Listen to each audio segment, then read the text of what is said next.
recognizes himself for 5 minutes for an opening statement. Good morning, everyone. It's great to be back. Welcome to today's hearing examining time, travel, and tourism and how they can strengthen our economy and our communities. Thank you for all the witnesses being here today. We appreciate you so much. So for me, this topic is personal. It hits home. I grew up in Tarpon Springs, Florida, in a strong Greek community where the Sponge Docks and our annual Epiphany celebration have welcomed visitors from around the world for generations. In Florida's 12th Congressional District of Citrus, Hernando, and Pasco counties, tourism supports family-owned restaurants, hotels, and outfitters, helping to sustain our nature coast way of life. In Crystal River, you can swim with the manatees. In Weeki Wachee Springs, you can see the famous live mermaid show. And in Pasco County is home to a vibrant sports tourism industry with countless kayaking waterways and the Advent Health Ice Rink, which just had their the Wounded Warrior competition for hockey. I know it's in Florida, but we have great hockey there, and it attracted over 630 people that participated in that particular tournament and their families. So, to further highlight the importance of tourism in the state of Florida, I'd like to introduce, for the record, a study commissioned by Visit Florida showing tourism's economic impact in the state, as well as Visit Florida's marketing effectiveness survey revealing tourist preferences and ways to boost demand. No objection, so order. Nationwide, travelers spent roughly $1.3 trillion last year, generating nearly $3 trillion in economic output and supporting over 15 million jobs. International visitors alone spent over $250 billion. As we prepare for the 2026 FIFA World Cup and the 2028 Los Angeles Olympics, we have a once-in-a-generation runway to welcome the world and spread those benefits to communities large and small. And not to mention, we're celebrating the 250-year anniversary of our great country next year. A critical tool here is Brand USA, folks. I think you know that. Our public-private partnership that markets American destinations abroad. I was proud to author the Bipartisan Travel Promotion, Enhancement, and Modernization Act of 2014 to reauthorize Brand USA because it helps attract visitors without relying on taxpayer dollars for funding. We should ensure Brand USA remains strong and accountable as the global competition for travelers intensifies.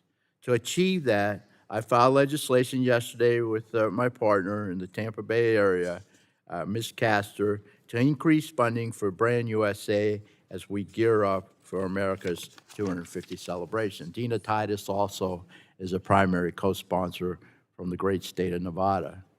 Today, we'll also examine the trade-offs to commerce, health, and safety that come with daylight savings time and any adjustments to our clock-changing practices.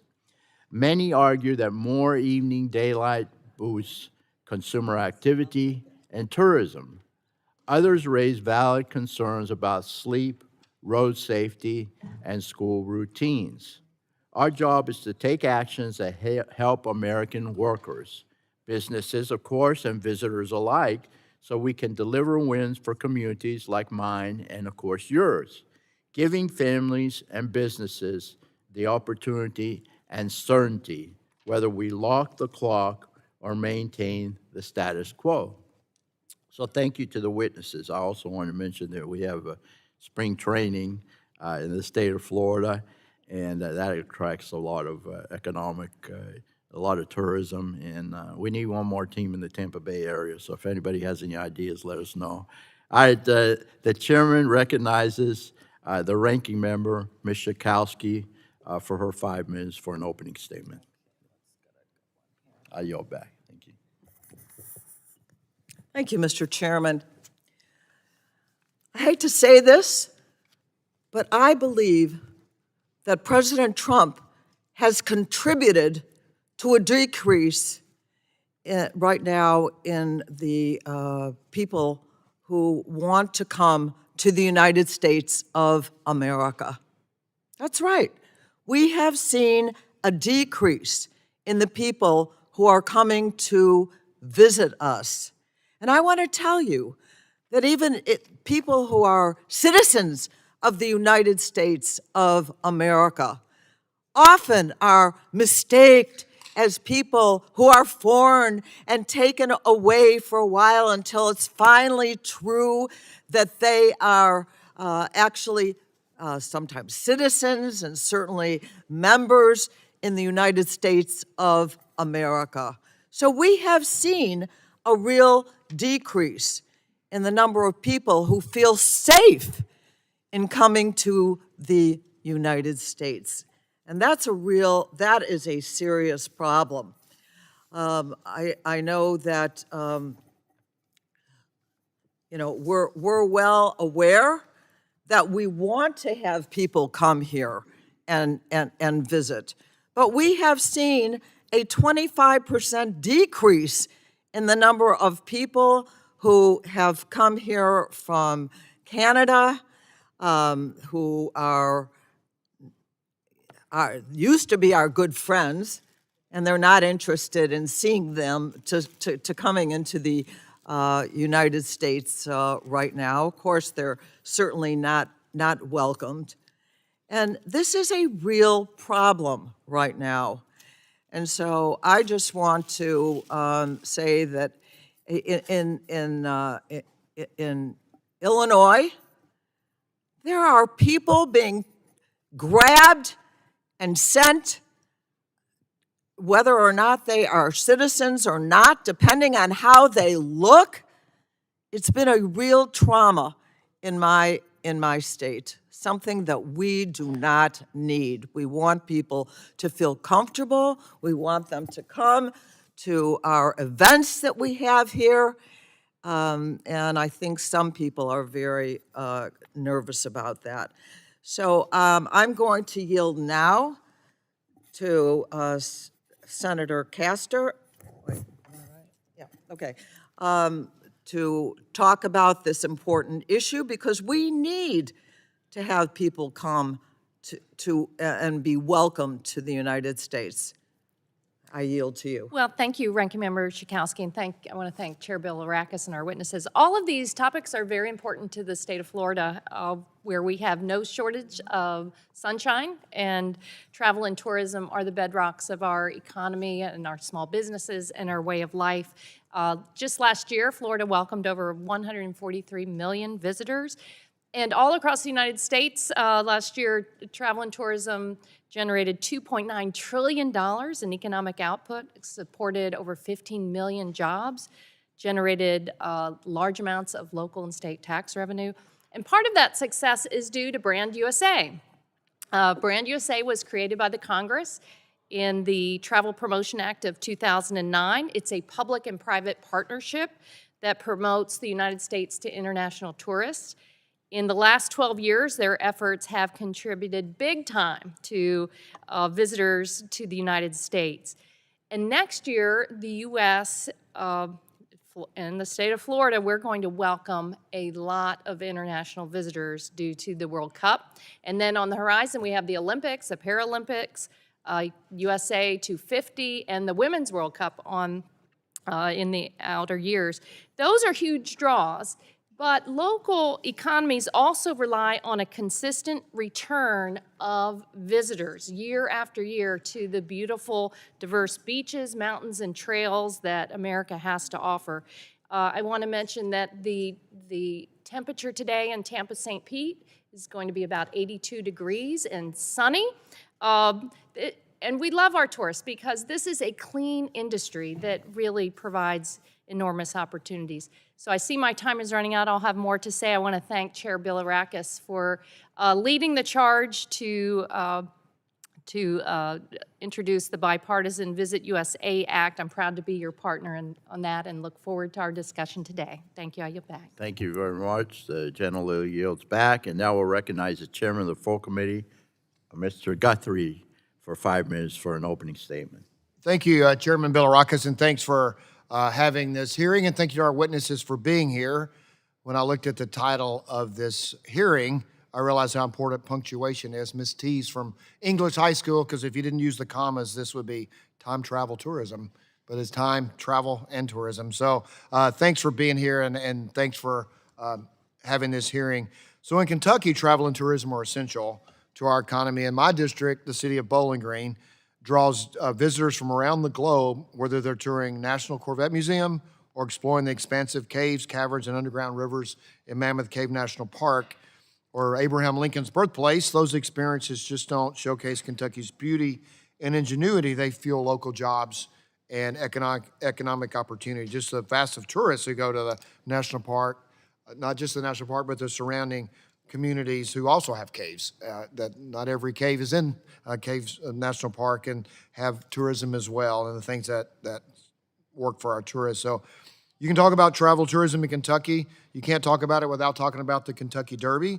It's one of the largest drivers of tourism across the country. It's like we have a Super Bowl every year in Louisville. The 2025 Derby brought an estimated $441 million to our state, and that impact goes beyond the city limits of Louisville. It has significant impact on the entire Commonwealth and even the national economy. And our Bourbon Trail is a great example of tourism, and it brings people from around the world. But one factor that has outsized impact on our robust travel and tourism industry in the U.S. is the twice annual clock changing practice as a result of daylight savings time. And my good friend from Florida is going to learn that her young daughter will not understand when the time changes, so she's going to be on her body schedule, not on a clock schedule. So it's always great to have Peanut in the room, so that's wonderful.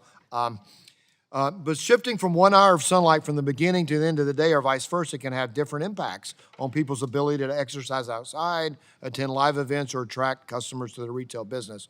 In my district, I live right on the line where it divides. And so I have communities that are eastern and communities in my district that are in central time zone.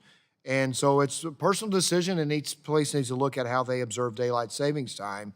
And time would have real and varying impacts for families. If you think about it, Bardstown, Kentucky has the same time as Portland, Maine. But the sun comes up about an hour and a half earlier in Portland, Maine than it does in and sets an hour and a half earlier than it does in Bardstown. Bowling Green, where I live, I have the exact same time as my good friend from Fort Worth, Mr. Goldman, but the sun rises for us an hour earlier and sets an hour earlier than it does, maybe a little over an hour. So these are things we really need to discuss, and I'm glad that we are. And I've heard of range of arguments for and against manual time change, including the impact more or less of sunlight on so our children can safely travel to and from school impacts. It impacts energy efficiency, as well as concerns from Kentucky farmers who say that time change disrupts their morning harvest. No matter where we fall on the issue, I know that many of us have heard directly from our constituents about this topic. And given our committee's significant responsibility to oversee issues affecting interstate commerce, it is imperative that we revisit policies like daylight savings time regularly to ensure federal law appropriately reflects the interests of all Americans. And thank you to our witnesses for joining us today. And I'm looking forward to our conversation, and I will yield back. Thank you, Mr. Chairman. I appreciate it. Now I'll recognize the ranking member of the full committee, Mr. Pallone, for 5 minutes. Thank you, Chairman Bilirakis. Today we're discussing travel, tourism, and time. As Americans, we're extremely fortunate to have such a large and diverse nation to explore, from our beautiful national parks and historic sites to world-famous theme parks and concert and sports venues. The U.S. provides a travel experience with something for everyone to enjoy. And tourism contributes trillions of dollars to our economy every year, creating jobs and supporting local businesses.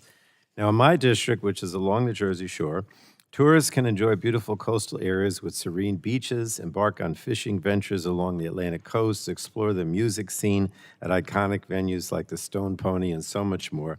So last year alone, New Jersey welcomed more than 120 million visitors to our state, and they contributed more than $50 billion to our state's economy.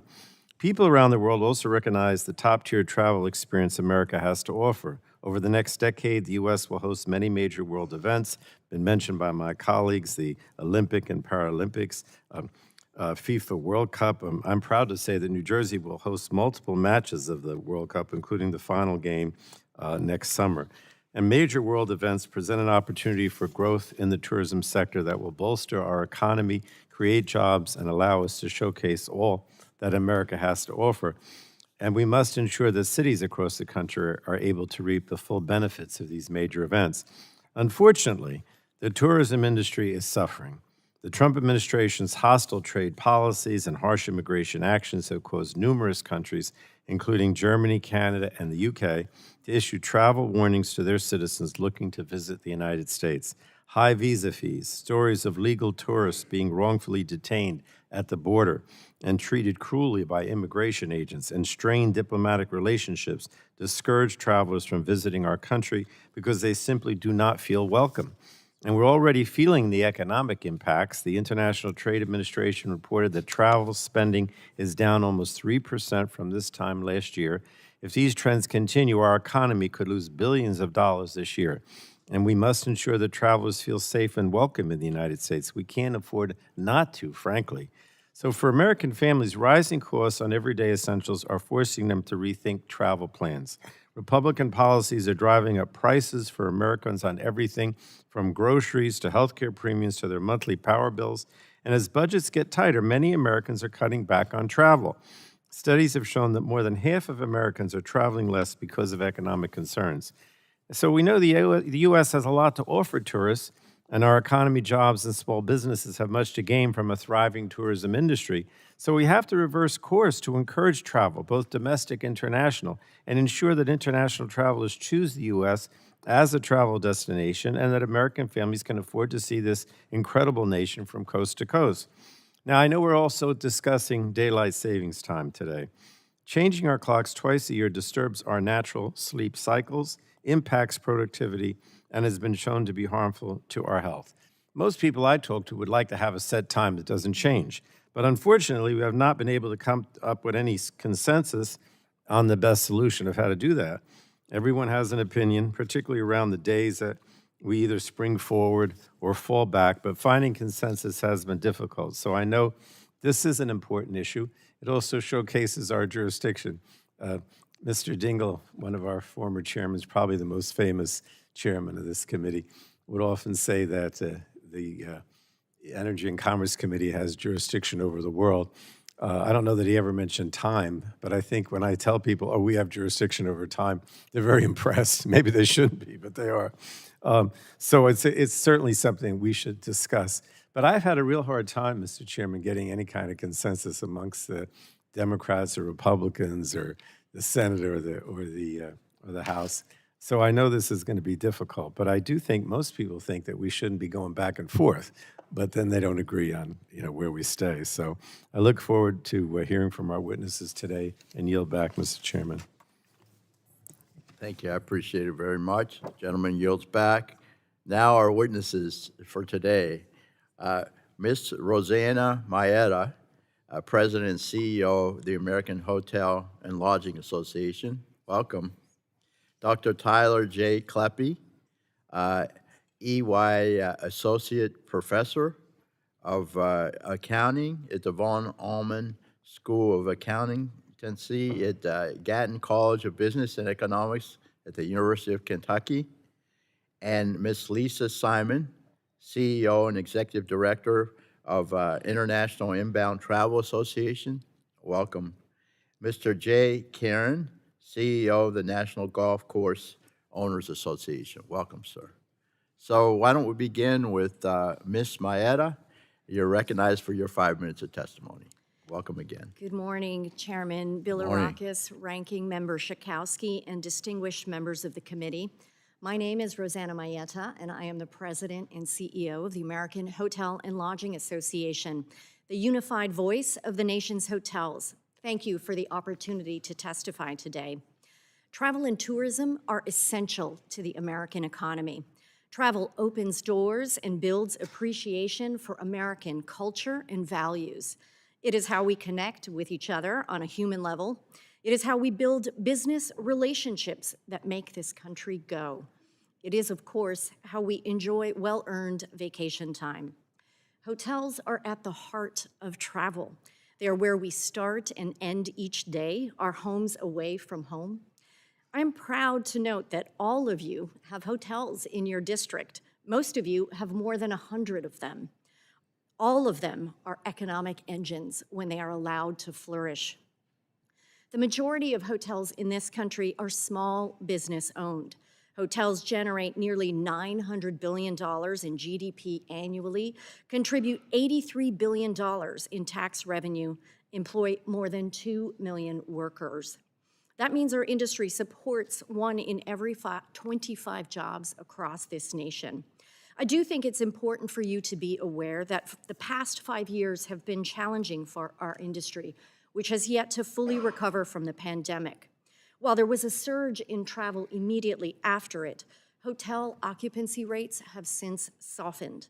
Since 2020, hotel owners and operators have struggled with rising operating costs due to increasing insurance premiums and interest rates and higher labor and healthcare costs.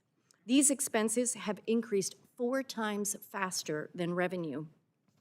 The recent shutdown exacerbated these challenges.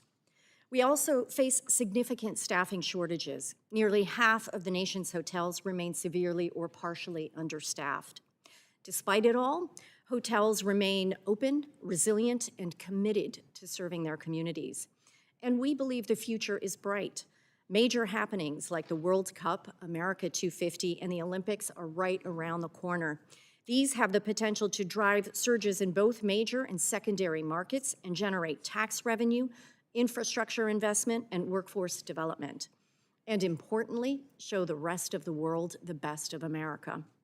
Crucially, the tax reform bill signed into law this summer was a particular bright spot.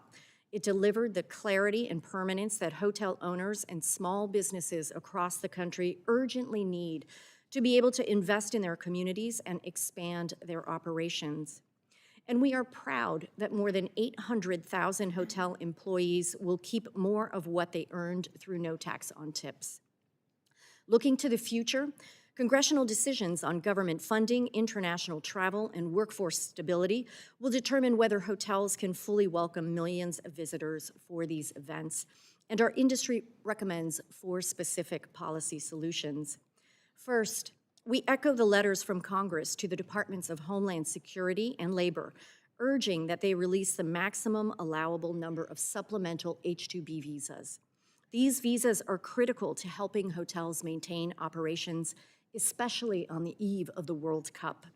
Second, restore full funding to Brand USA, the nation's destination marketing organization, via the Visit USA Act. Brand USA consistently delivers one of the highest returns on investment of any federal program by promoting the United States to the rest of the world. Third, we urge lawmakers to pass a long-term funding bill before the January deadline. The recent shutdown cost more than $1.2 billion in lost economic activity just tied to hotel stays, hurting the communities that we serve. Lastly, Congress should pass the American Franchise Act, which provides essential clarity and protection to preserve the franchise relationship and safeguard brand standards. Franchised hotels are the backbone of the hotel industry, accounting for nearly 60% of U.S. hotels.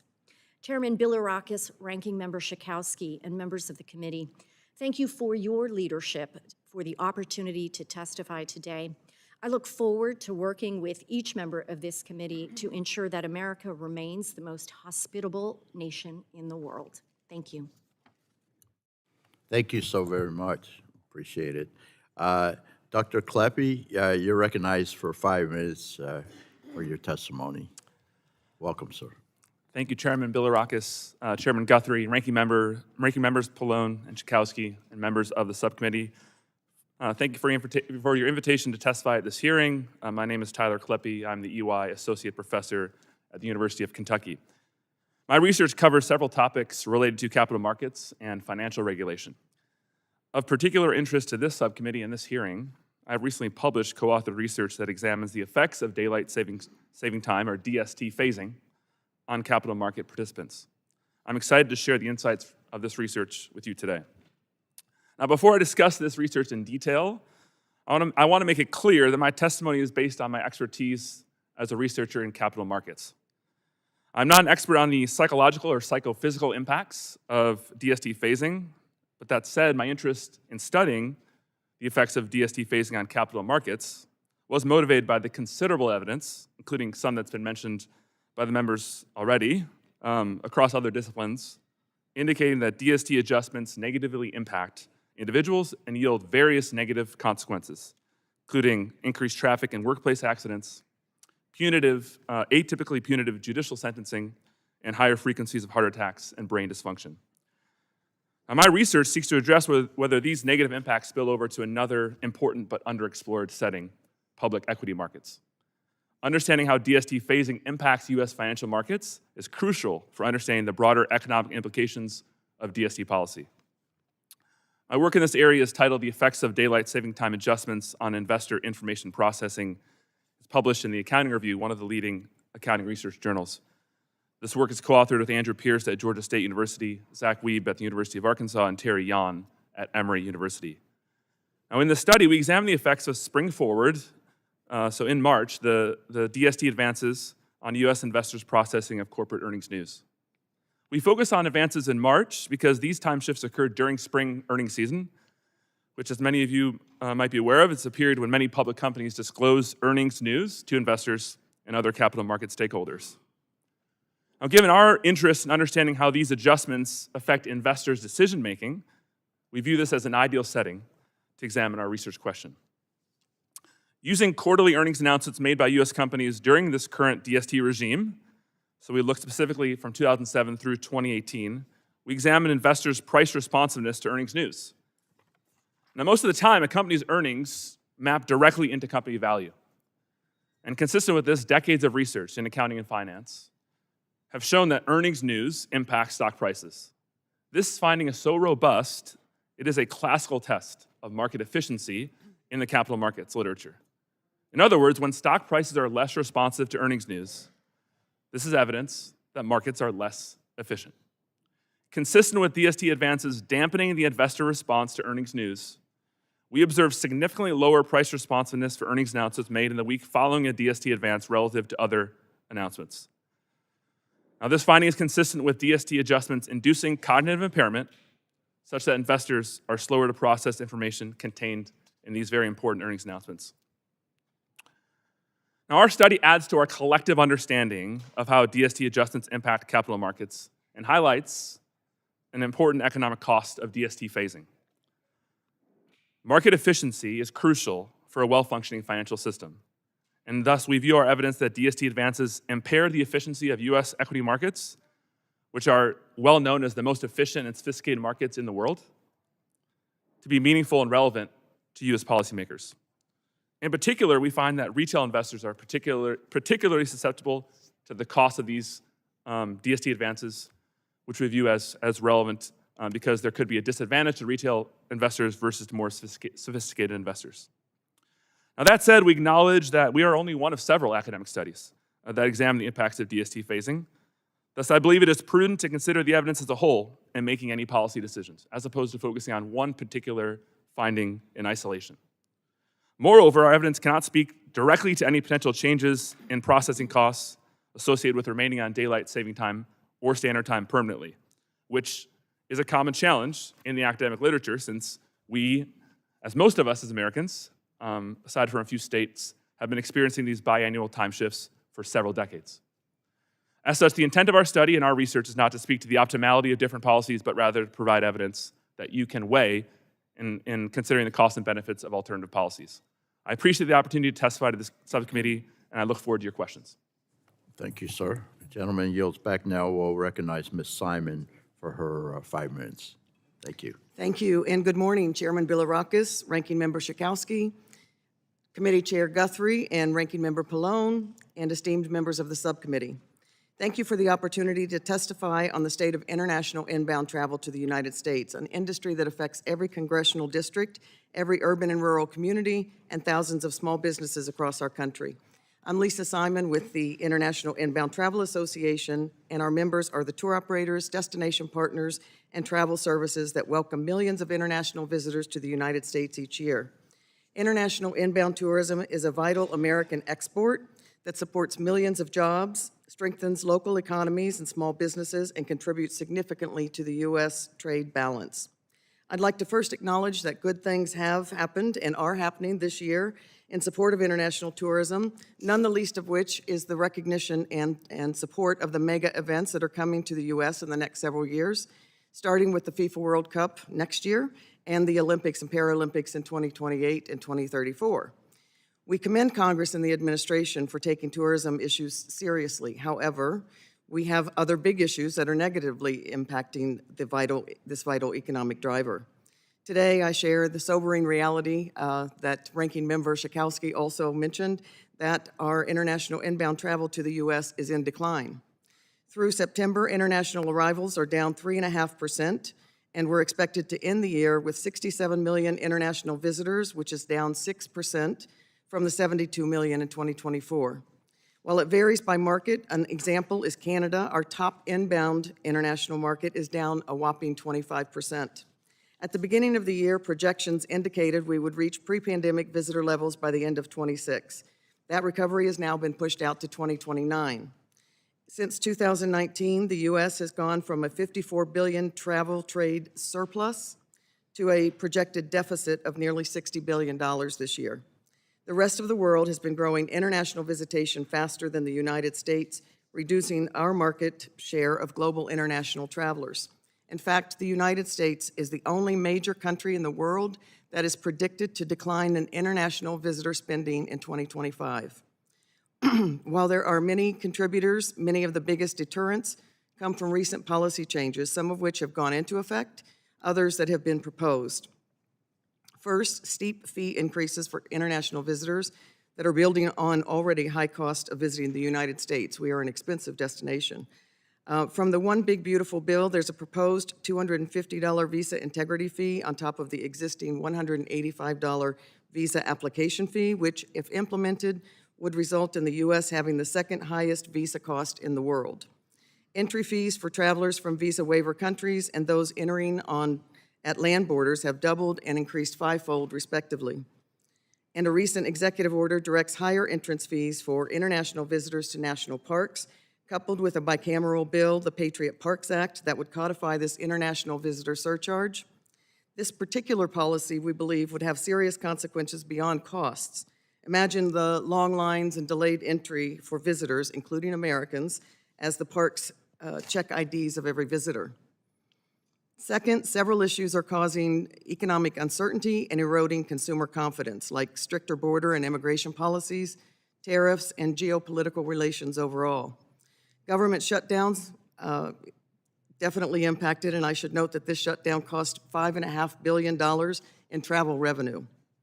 Long visa appointment wait times. I should also mention that, as an aside, we were very happy to see the President's action this week to create a World Cup pass to guarantee visa appointments for ticket holders, and an addition of 400 consular officers. That will definitely ease the pressure. Finally, the funding cut to Brand USA. Brand USA, as mentioned, is funded by private sector contributions and fees paid by international visitors from visa waiver countries. No American tax dollars are used to fund Brand USA. The One Big Beautiful Bill cut Brand USA's funding by 80%, at a time when we need to be in front of the world with a unified, welcoming message. We respectfully urge Congress to ensure a welcoming, seamless, and efficient entry process for international visitors, reject policies that single out international visitors, including the Patriot Parks Act and the $250 visa integrity fee, streamline visa processing and expand visa waiver programs, support Chairman Bilirakis' bill, the Visit USA Act, announced yesterday, and again, thank you, Chairman, to restore full funding for Brand USA for the next 2 years, and then reauthorize Brand USA in 2027. In closing, we cannot afford to lose any more ground in one of our most important export industries that supports our communities, American workers, and our national economy. Thank you for the opportunity to testify, and I'm happy to answer any questions. Thank you. We appreciate it very much. Now we'll hear from Mr. Karen. You're recognized for your 5 minutes of testimony. Good morning. Good morning. Members of the subcommittee, thank you for this opportunity. I'm Jay Karen, CEO of the National Golf Course Owners Association, representing 4,000 golf courses nationwide, public, private, resort, municipal facilities. Basically, if it has a flag stick, we take a stake in it. I also serve on the leadership committee of the American Golf Industry Coalition and on the board of directors of the U.S. Travel Association. Many people think of golf as just a game until they really understand the impact behind it. Golf is a $102 billion industry employing nearly 2 million Americans, and a game played outdoors by 30 million Americans. What many don't realize is that 75% of courses in America are public access. We generate $40 billion in tourism annually and raise $5 billion for charities through golf outings, more than all sports combined. And I understand golf outings can be effective fundraisers for political campaigns as well. Golf is a public health and environmental asset. It's outdoor recreation, green space, wildlife habitat, and exercise all in one. So about daylight saving time, let me be direct. The golf industry strongly opposes making standard time permanent. Our data shows that permanent standard time would cost the industry at a bare minimum $1.6 billion annually in green fees alone, not counting cart rentals, food, beverage, or merchandise. That's approximately $200,000 lost in revenue per golf course and 37 million lost rounds of golf. Why is that? Golf depends on what we call recreational daylight. It's when the sunlight overlaps with people's availability to be outdoors. Americans overwhelmingly prefer afternoon and evening recreation. Our point of sale data shows afternoon and evening hours generate 40% more revenue per hour than the morning play. Permanent standard time would trade 6 p.m. for 6 a.m., eliminating our most valuable inventory while adding demand at hours nobody wants. And I can tell you from experience, except for maybe Bethpage Black where the Ryder Cup was just played, Americans are not lining up at 5 a.m. for tee times. Our industry has diverse views on making daylight saving time permanent, though. Surveys show that about 64% of our members support permanent daylight saving time, while 83% agree, though, that it would help their businesses. 27% prefer changing the clocks twice yearly, the status quo, and only 7% support making permanent standard time. So permanent standard time would devastate evening leagues, after work play, after school play, charity fundraising events, and seasonal employment. Beyond golf's economic interests, extending evening daylight supports public health, combating obesity, supporting youth sports, and enhancing public safety through reduced crime rates. If we eliminate changing the clocks, we urge permanent daylight saving time. Now, turning to travel and tourism, America is losing ground internationally. We've heard this. The U.S. is the only major country projected to see declining international visitor spending in 2025. Cost and perception issues are major barriers. The strong dollar through 2024, visa wait times can average 175 days in top markets, and now the visa integrity fee.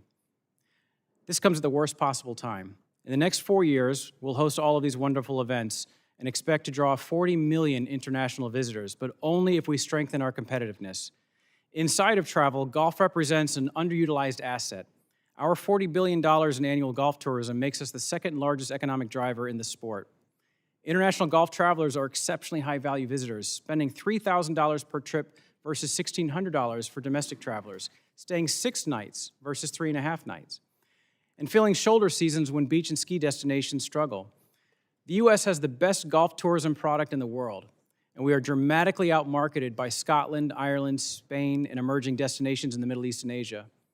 The urgent priority is to restore Brand USA's full funding. Congress cut it by 80%. Brand USA represents, as we know, or operates through ESTA fees and private industry contributions, not taxpayer dollars, and generates a 24-to-1 return on that investment. At current funding levels, we cannot compete with countries spending $40 to $50 million annually marketing their destinations. So we strongly support bipartisan legislation led by Chairman Bilirakis, Representative Castor, along with Senators Sullivan, Klobuchar, Capito, and Rosen to restore full funding in fiscal years 26 and 27. Following funding restoration, Brand USA should be reauthorized beyond fiscal year 2027, and of course with specific direction to position golf as a signature American tourism experience. Conclusion here, daylight and tourism policy may seem unrelated, but if we get this right, Americans stay active, communities thrive, and the U.S. remains a premier destination. Thank you for inviting me to share this perspective. Thank you very much. We appreciate it very much. I have several golf courses, as you know, in my area, that's for sure. I'm not going to mention any because I don't want to leave anyone out. So, but in any case, let's go ahead and start with the questions. I'm going to recognize myself for 5 minutes. My first question is to Ms. Maietta. I'm a strong supporter, as you know, of Brand USA, the nation's tourism marketing arm, which in fiscal year 2024 brought an estimated $25 in visitor spending for every dollar invested. Again, no taxpayer dollars. How important is Brand USA to America's competitiveness in attracting international travelers? Thank you, Chairman, for having me here and for introducing Visit USA along with Representative Castor. Brand USA is critical to attracting more visitors here at home. As you've heard from myself and others here, we've been losing to American or international travelers for a number of years. We are down 24% over the last 5 years. We haven't come back to pre-pandemic levels of international visitors here at home. And the benefit of not only showing this great country of ours from coast to coast and all of the culture that America showcases and has to offer the rest of the world, foreign travelers spend 8 times more when they are here in the States. For every American that travels across the country, spending $100 in hotels, they spend $234 in the community. International travelers spend 8 times that. And so it's a critical it's a critical export for us. So we would encourage passage of that into law and the funding of the restoration of funding for Brand USA. It is critical to our future. Thank you. Mr. Karen, sports tourism, including golf, is a major engine of economic activity, generating $114.4 billion in total economic impact and supporting 665,000 jobs in 2024, according to the Sports ETA, in the coming years. The U.S. is preparing, of course, as you know, in the coming years, to host major international events like the 2026 World Cup and the 2028 Olympics. How can the U.S. capitalize on these opportunities and ensure local communities benefit from the spillover economic effects that these mega events will bring? You know, the wonderful thing about Brand USA is the cooperative marketing that happens within it, the cooperative marketing and branding that Brand USA does with hundreds of destinations around America, state and local. So I'm sure, knowing what's coming over the next 4, 5, 6 years, that Brand USA is ready to pick up the opportunity to kind of be the concierge for all those coming to America, if you will, for international visitors looking to enjoy their stay before, during, and after these amazing events. The technology that they use on their site allows you to build itineraries. If I'm coming to the U.S. for 5, 6, 7 days, where do I want to go? What do I want to do? And it includes the surrounding areas, not just the hub cities.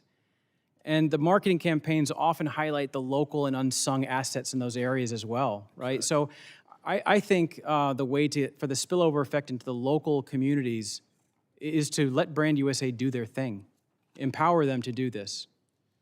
Very good. Thank you very much. The great state of Florida was the first state to enact legislation to adopt a permanent daylight savings time, pending federal action in order to secure more evening daylight. But we need federal action if that's going to happen. Dr. Kleppe and then Mr. Karen, what are the economic pros and cons of year-round daylight savings time, particularly with respect to travel and tourism? We'll start with Mr. Kleppe, and I know Mr. Karen, you might want to elaborate a little bit. I know it was in your previous testimony, but let's, Mr. Karen, please. Well, thank you, Chairman, for that question. Now, the answer to that question kind of lies outside of the direct research I've done, but I can give you the academic perspective. So as far as the pros, the economic pros for permanent daylight saving time, I think echoes what Mr. Karen mentioned about the potential increased revenue in certain industries, particularly retail, restaurants, hospitality, outdoor recreation.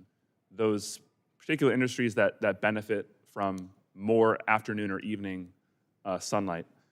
I think the major cons come from the supported by the evidence in neurology and sleep science that being on permanent standard time is better for our cognitive function, and so being on daylight time permanently could lead to issues like absenteeism for workers because they're more likely to be absent when there's more daylight time in the evenings. That's research has shown that, and so that could have economic productivity costs if workers are working less. And the spillover effect could be if they're working less, salaries and wages are lower, they have less disposable income to spend on those retail and hospitality services. So again, there's not a ton of research on it because we haven't lived in an environment where we have this permanent daylight time, but that's the academic perspective that I can share. Okay, thank you very much. Mr. Karen, I know briefly because I'm over time. please. So I think Congressman Fry will appreciate this one about Myrtle Beach, because when you look at a golf destination like Myrtle Beach, and standard time goes from November to March, really about 4 months or so. And if daylight saving time was made permanent, it opens up afternoon hours to play more golf in the afternoon. So the folks coming down from Ohio and Canada that like to go to Myrtle Beach will they can squeeze 2 rounds of golf in instead of 1 on these trips, right? And it just basically unlocks an amazing amount of inventory for the golf industry, but that translates to good health for Americans as well. So we'd have millions, tens of millions more people playing golf in the afternoons as a result. So the economic impact of that is enormous. Thank you very much. I appreciate it. I went over my time. I'll give you opportunity, Ms. Schakowsky, to go over your time if you like. I want to yield you 5 minutes for your questioning, please. Thank you very much. Ms. Simon, I want to thank you so much for your participation here. Thank you. And I have just a couple things that I want to ask you about.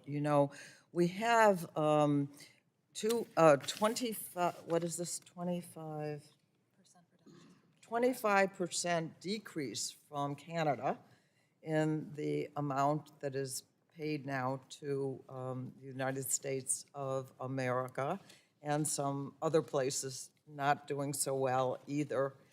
And I wanted to ask you, what are the things that are standing in the way of increasing the work that other countries are doing with the United States of America? So if you could talk about what kind of improvements that we could make. It's really too bad, I think, with Canada that we are, they've been a good friend of ours for a long time and no longer. But if you could talk about what we need to do to make it better for foreign travel. Thank you, Congresswoman. That is a wonderful question, and I appreciate it. International travelers are confronted with a number of issues that are prohibiting them or inhibiting them from coming to the United States, starting with, I think, rising costs. We're an expensive destination. Hotel costs and transportation costs haven't really gone down since the pandemic. So business costs are up, therefore traveler expenses are up, and then we, by policy, are now adding rising expenses to just them coming to the United States with the $250 visa integrity fee that's proposed. There are also higher entrance fees that have gone into effect for ESTA fees from travelers from visa waiver countries. That's gone from $21 to $40. It nearly doubled. Land border fees, which would affect, obviously, Canada. The I-94 form entrance fee has gone from $6 to $30. So there are, significant additions to the cost of just entering the United States. And now there's a proposal from an executive order, actually, to introduce international fees that are higher than U.S. fees, residence fees, for entry to national parks. We believe this just the target of these fees on international visitors sends an unwelcoming message. And you couple that with the global media attention, basically, that there has been on tariffs and the, excuse me, border detainments, hardening of immigration and ICE raids, I think, as you mentioned earlier. It presents unwelcoming images to foreign visitors, and it creates a lot of uncertainty, a lot of negative sentiment, a lot of feeling of unwelcomeness. And this is coming at a time when there are a lot of other options. There's very high competition for destinations right now. Other countries are making it cheaper and easier to visit, and we're making it harder and more expensive. So what do you recommend are the things that we could do to improve travel to the United States? I would eliminate those fees. Do not move forward with the $250 visa integrity fee. Do not implement a higher fee for international visitors to national parks. I would reauthorize in 2027, but for now, fund through the new Visit USA Act, Brand USA, because they really do drive travelers and demand to the United States. They also are challenged with making sure that they address policies and procedures and that international visitors are well informed. And as my colleague said, they coordinate destination marketing across the country and helps our destinations and cities across the country welcome and let international visitors know they are welcome to the United States to visit. So are you working to help prevent the things that are keeping them away? Absolutely. Our members are working with the international travel trade, the tour operators and travel agents that are actually working with the consumers, international consumers. And we spend a great deal of time educating them on current policies and as they're changing, making sure they're aware of changes, making sure they understand facts versus perhaps misperceptions. Thank you so much. Appreciate it. Thank you. Gentlelady yields back. Now I'll recognize the chairman of the full committee, Mr. Guthrie, for his 5 minutes of questioning. Thanks, Dr. Kleppe. This is for you. I mentioned that my district splits. Literally, I live right almost on the border, and I mentioned the afternoon, the sunrises and sunsets, an hour different in Portland and Bardstown and my place where I live in Fort Worth. But if you look at Bardstown and where I live, we have the same sun but different time. And so I know we all we're interested in the afternoon extra hour. I would love to have the extra hour afternoon time. But we also, if you change it in the morning, then kids from Bardstown will be, actually there's a town called Brandenburg, it's really west of where I live, that's still in Eastern. They would be going to like 8:30, I think, before the sun would rise. So would you just talk about the effects of daylight changing time zones when people live this close together? Oh, absolutely, Chairman. Thank you for that question. I also like to get in that when you mentioned the Derby for Kentucky tourism, let's not forget Keeneland and Lexington as well. But yeah, to answer your question, Kentucky, your district is Love for 140,000 people to come to Keeneland too. So that would be Yeah. great on a certain day. That'd be great. I know your district is uniquely positioned as it relates to time and sunlight issues. What I can say from our research is that there's no reason to expect that these time shifts would differentially affect your constituents, based on time zone. However, a shift in the policy to, permanent daylight saving time would be more salient and potentially more costly for, depending on what time zone you're in and where you are in the time zone. So just for example, for the part of your district that's on the western edge of the eastern time zone, the costs and risks of reduced sunlight in the mornings are going to be much more significant than their constituents on the eastern side of the central time zone. And so I think you could have a whole other hearing on time zone issues.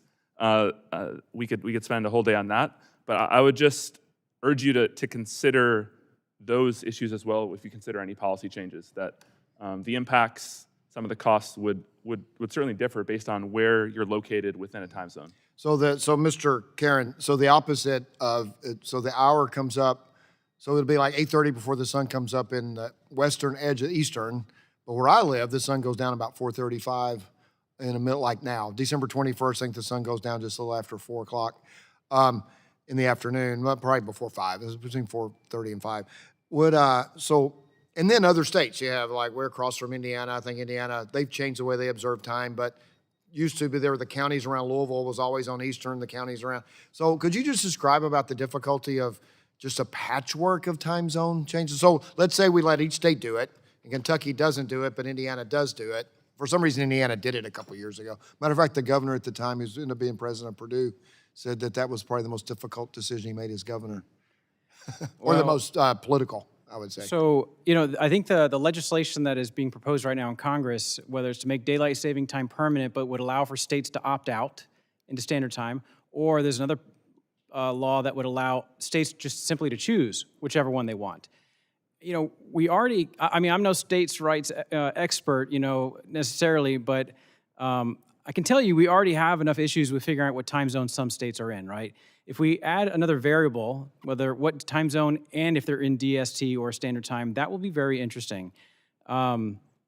Kleppe and I were talking earlier, just imagining that Florida's on standard, Georgia's on daylight, South Carolina's on standard, and so just having to figure that out is just mind-blowing. But it would cause a lot of complexities, for sure, additional complexities. To understand, in my industry, golfers probably, if they cross state lines, they might show up late, or the technology may have to identify which golf course is in what time zone, in what time observance. I would urge Congress to pick a uniform time, and if it's possible, to get the entire country on it. In Meade County and Breckinridge County, people who live on the very eastern end of Breckinridge just observe Eastern time because most people work at Fort Knox who live there, and Fort Knox is on Eastern time. But the school system is on the county time, so it is confused. I've showed up. There's one time I've actually messed up was going to Irving, that area, on time. So, Ms. Maietta, could you elaborate on the economic impact of the lodging industry, local communities that rely on tourism? Specifically, why is travel-driven spending such an important part of the broader U.S. economy? Thank you for the question, Chairman. Travel and tourism brings us all together, for one. It unites us around big events, wonderful moments. People are traveling more now for experiences, whether that's coming to the Derby or other sporting events or concert and food, bourbon trails, and the like. But more than that, we fuel communities if you think about the $83 billion that is the industry supports in tax revenue alone, that goes back into individual communities. Anytime a hotel goes up in Main Street America, commerce around that community flows because the coffee shop opens, the retail store opens, a florist pops up across the street. And so it just generates both revenue for communities that go back into emergency services, supporting I just noticed my clock has expired, so I'll look forward to hear more. I'll yield back. I'm sorry. Chairman, and now we'll recognize the ranking member for his 5 minutes of questioning. Thank you, Mr. Chairman. I'm probably not going to ask questions about the time because, to be honest, I really think the key is if we can get a consensus on agreeing on one time. Very few people I talk to want to go back and forth, but then they don't agree on what we should stay with. So that's the problem. But I wanted to talk about some travel issues. As we know, the COVID-19 pandemic grinded travel to a halt, decimating the tourism industry, which is still recovering, frankly.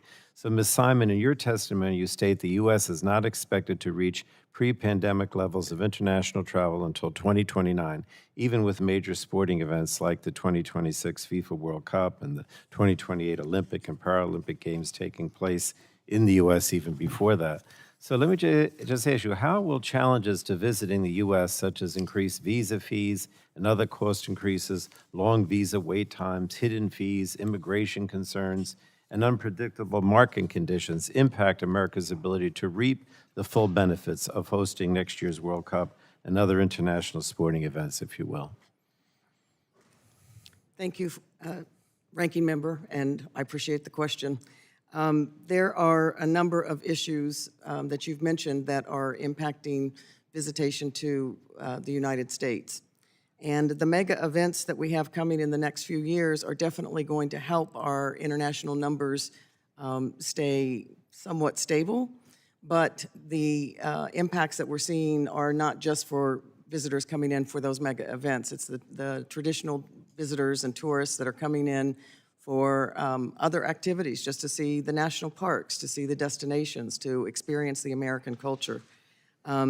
Issues like rising costs at the border, tariffs and rising costs, concerns on different travel supplies like hotels, again, transportation costs and so on for their whole trip.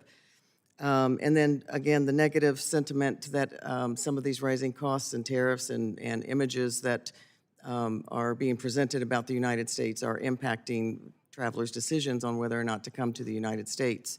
I think we have a golden opportunity with the mega events, starting with the World Cup next year, to really spotlight the United States and all the different unique things we have to do, see, and experience here in our country. And that should have a lasting effect on growing travel in future years, because people will see all the things that they can do. And those who are coming for the games will be experiencing multiple destinations while they're here. So that's going to drive, again, business across the country. And let me ask you this, the Jersey Shore, mostly people, from Americans, New York, Pennsylvania, come, right? But we do get a significant, or we used to get a significant number of Canadians, and that clearly is dropped significantly. So, I don't understand that the Trump administration just keeps targeting Canada in this kind of overreaching tariff wars and attacks on Canada. He wants it to be another state, whatever. But both Mr. Karen and you, Ms. Simon, in your testimony cite a significant drop of close to 25% in inbound travel from Canada. Mr. Karen said this has led to a $4 billion loss in spending from Canadian tourists. So, Ms. Simon, how does this attitude towards one of our closest allies impact inbound tourism and the greater national Canada? I'm talking about Canada now, not just to New Jersey, but elsewhere. Yeah. As you indicated, Canada is down through September 25%. That varies by land entry and air. Air is about 23%, land entry is about 31% of Canadian decline. It's primarily due, as you said, to the tariffs and the political relations, if you will, with Canada. Our Canadian friends are longing to come back, and our destinations across the country are really trying to help them see that they are welcome in the country. But we really have to do a very significant job, I think, of communicating that from the U.S. government, not just individual destinations. The U.S. government has to say, you are welcome, we want you here. Well, I also think Trump has got to stop saying he's going to make it a state. I can't think of anything that's more insulting to Canadians than saying, well, you're going to be our 51st state over and over again, Anyway, thank you so much. Yes. Gentleman yields back. Now recognize Dr. Dunn, and he represents part of the Panhandle, isn't that right? It is, in absolutely. Florida, so I know you, that's Mr. a Chairman. split time zone, so And I'm assured I'm allowed thank you, you're to recognized. boast about the free state of Florida today, so if I may, I'd like to do a little of that. My district includes Panama City Beach, Apalachicola, St. George Island, 30A, Rosemary Beach, Mexico Beach, and our treasured state capital city, Tallahassee. They're all welcome tourist destinations domestically and internationally. I think it's been known, our Panhandle area has been known as the Emerald Coast, the Miracle Strip, and sometimes called the Forgotten Coast. It's frequently ranked as home to the world's best beaches. I happen to think that's correct. And as my colleagues noted today, travel to America has been susceptible to a changing global economy, especially after the restrictions placed upon the country during the pandemic. I support the hard work of our hospitality and service industry in Florida. They work around the clock to make our state a top travel destination. We number over 100 million tourist visits a year. In addition to the many programs we've supported in Congress, like the Public-Private Partnership Brand USA, and the billions of dollars generated at our national parks every year. I mean, there's a lot of good things to talk about. I look forward to discussing that today, and of course, we're preparing for the 2028 Summer Olympics and 2026 FIFA World Cup as well, so, not to mention our birthday celebration, the 250th. Ms. Maietta. The American Hotel Lodging Association State of Industry shows that the occupancy rates in 2024 are still below the pre-pandemic 2019 level. What are the biggest barriers preventing us from recovering from COVID, perhaps, I guess, and expanding our domestic and international travel markets, and how have traveler behaviors changed since the pandemic? Thank you. Thank you for the question. So I think there are many factors that have kept us from reaching pre-pandemic levels. But make no mistake, Americans are traveling. Their travel habits have changed. They are looking for experiences. They are looking for budget experiences. There is a hotel that meets every pocketbook, so I'm very proud about that. I think it's really important for us as we think about our industry that is still facing a significant staffing shortage, and that prevents other services. Perhaps the restaurant stays closed, or we're not offering room service because we don't have the staff to support that. So releasing the supplemental H-2B visas, it's a legal guest worker program that helps supplement our staff, particularly in places like Florida, resort destinations, far-flung places that are hard to get to for staff. And so the H-2B visa program is of particular importance. And again, passage of the Visit USA Act, supporting Brand USA so that we can continue to showcase the best of America with a welcome message, ease of travel, and making it affordable for international guests to come here and spend their money here will be important. Well, I urge you to continue pressing on their guest worker programs. I mean, we tried to fix that years ago. I mean, this is something we need across a number of industries, so please keep working on that. Mr. Karen, something you said earlier actually piqued my interest. Did I understand you to advocate for a single time zone for all of the United States? No, sir. A single time observance, not single time zone. So daylight saving okay, or better. standard. I was struggling with that concept. There's a reason why we have time zones. I was going to say, why don't we all just go on Zulu time or whatever the heck? So I was working in Australia a number of years ago, and the Army sent me there. And they actually define local times.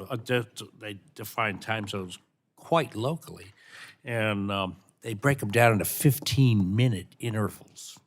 Wow. I mean, it gets, kind of confusing with the train schedules and whatnot. But so I was, I'm glad you clarified that point for me. I was a little stunned.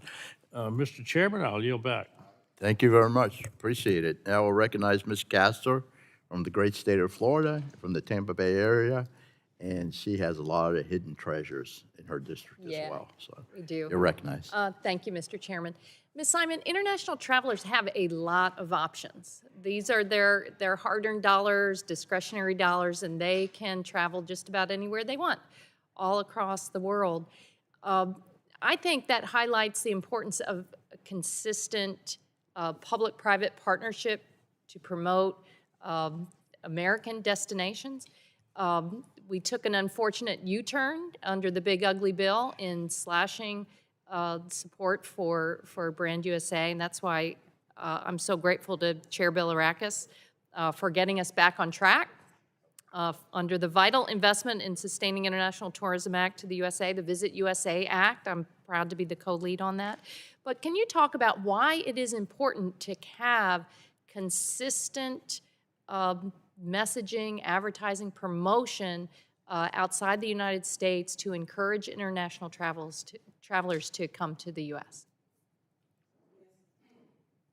Excuse me, and thank you for the question. And Brand USA does do a tremendous job at that consistent messaging and making sure that they are touting the best of America for international visitors to come to our country.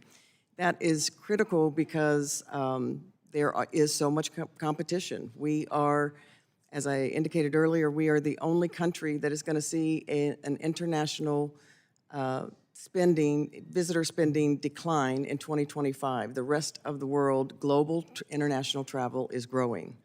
And it is critical that we really focus on this as an industry and as an economic driver of our country.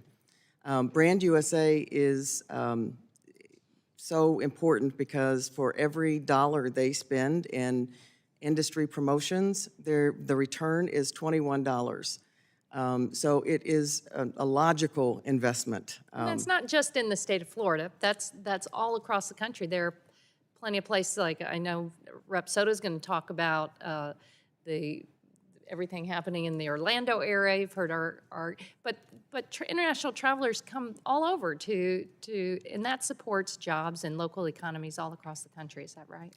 Absolutely. And Brand USA is by law to promote smaller destinations, rural destinations, small businesses, as well as the main, of course, gateways and attractions to the country. So they are bringing that economic benefit across the country to all businesses and business owners. And I hear from my Tampa Bay area of small business owners, they need all the help they can get right now. And I know many travelers are alarmed by the policies of the Trump administration, and I've heard directly from some of our best friends from Canada that they miss visiting the Sunshine State that they love. Even an aside, my mother, who's 84 years old, used to play golf with 3 Canadian women, and when the president started to insult Canada, they said, "Betty, we are packing up and we're not coming back," and they have not returned. And then clearly there are larger policy issues at play, an affordability squeeze. Over half of Americans are cutting back on travel.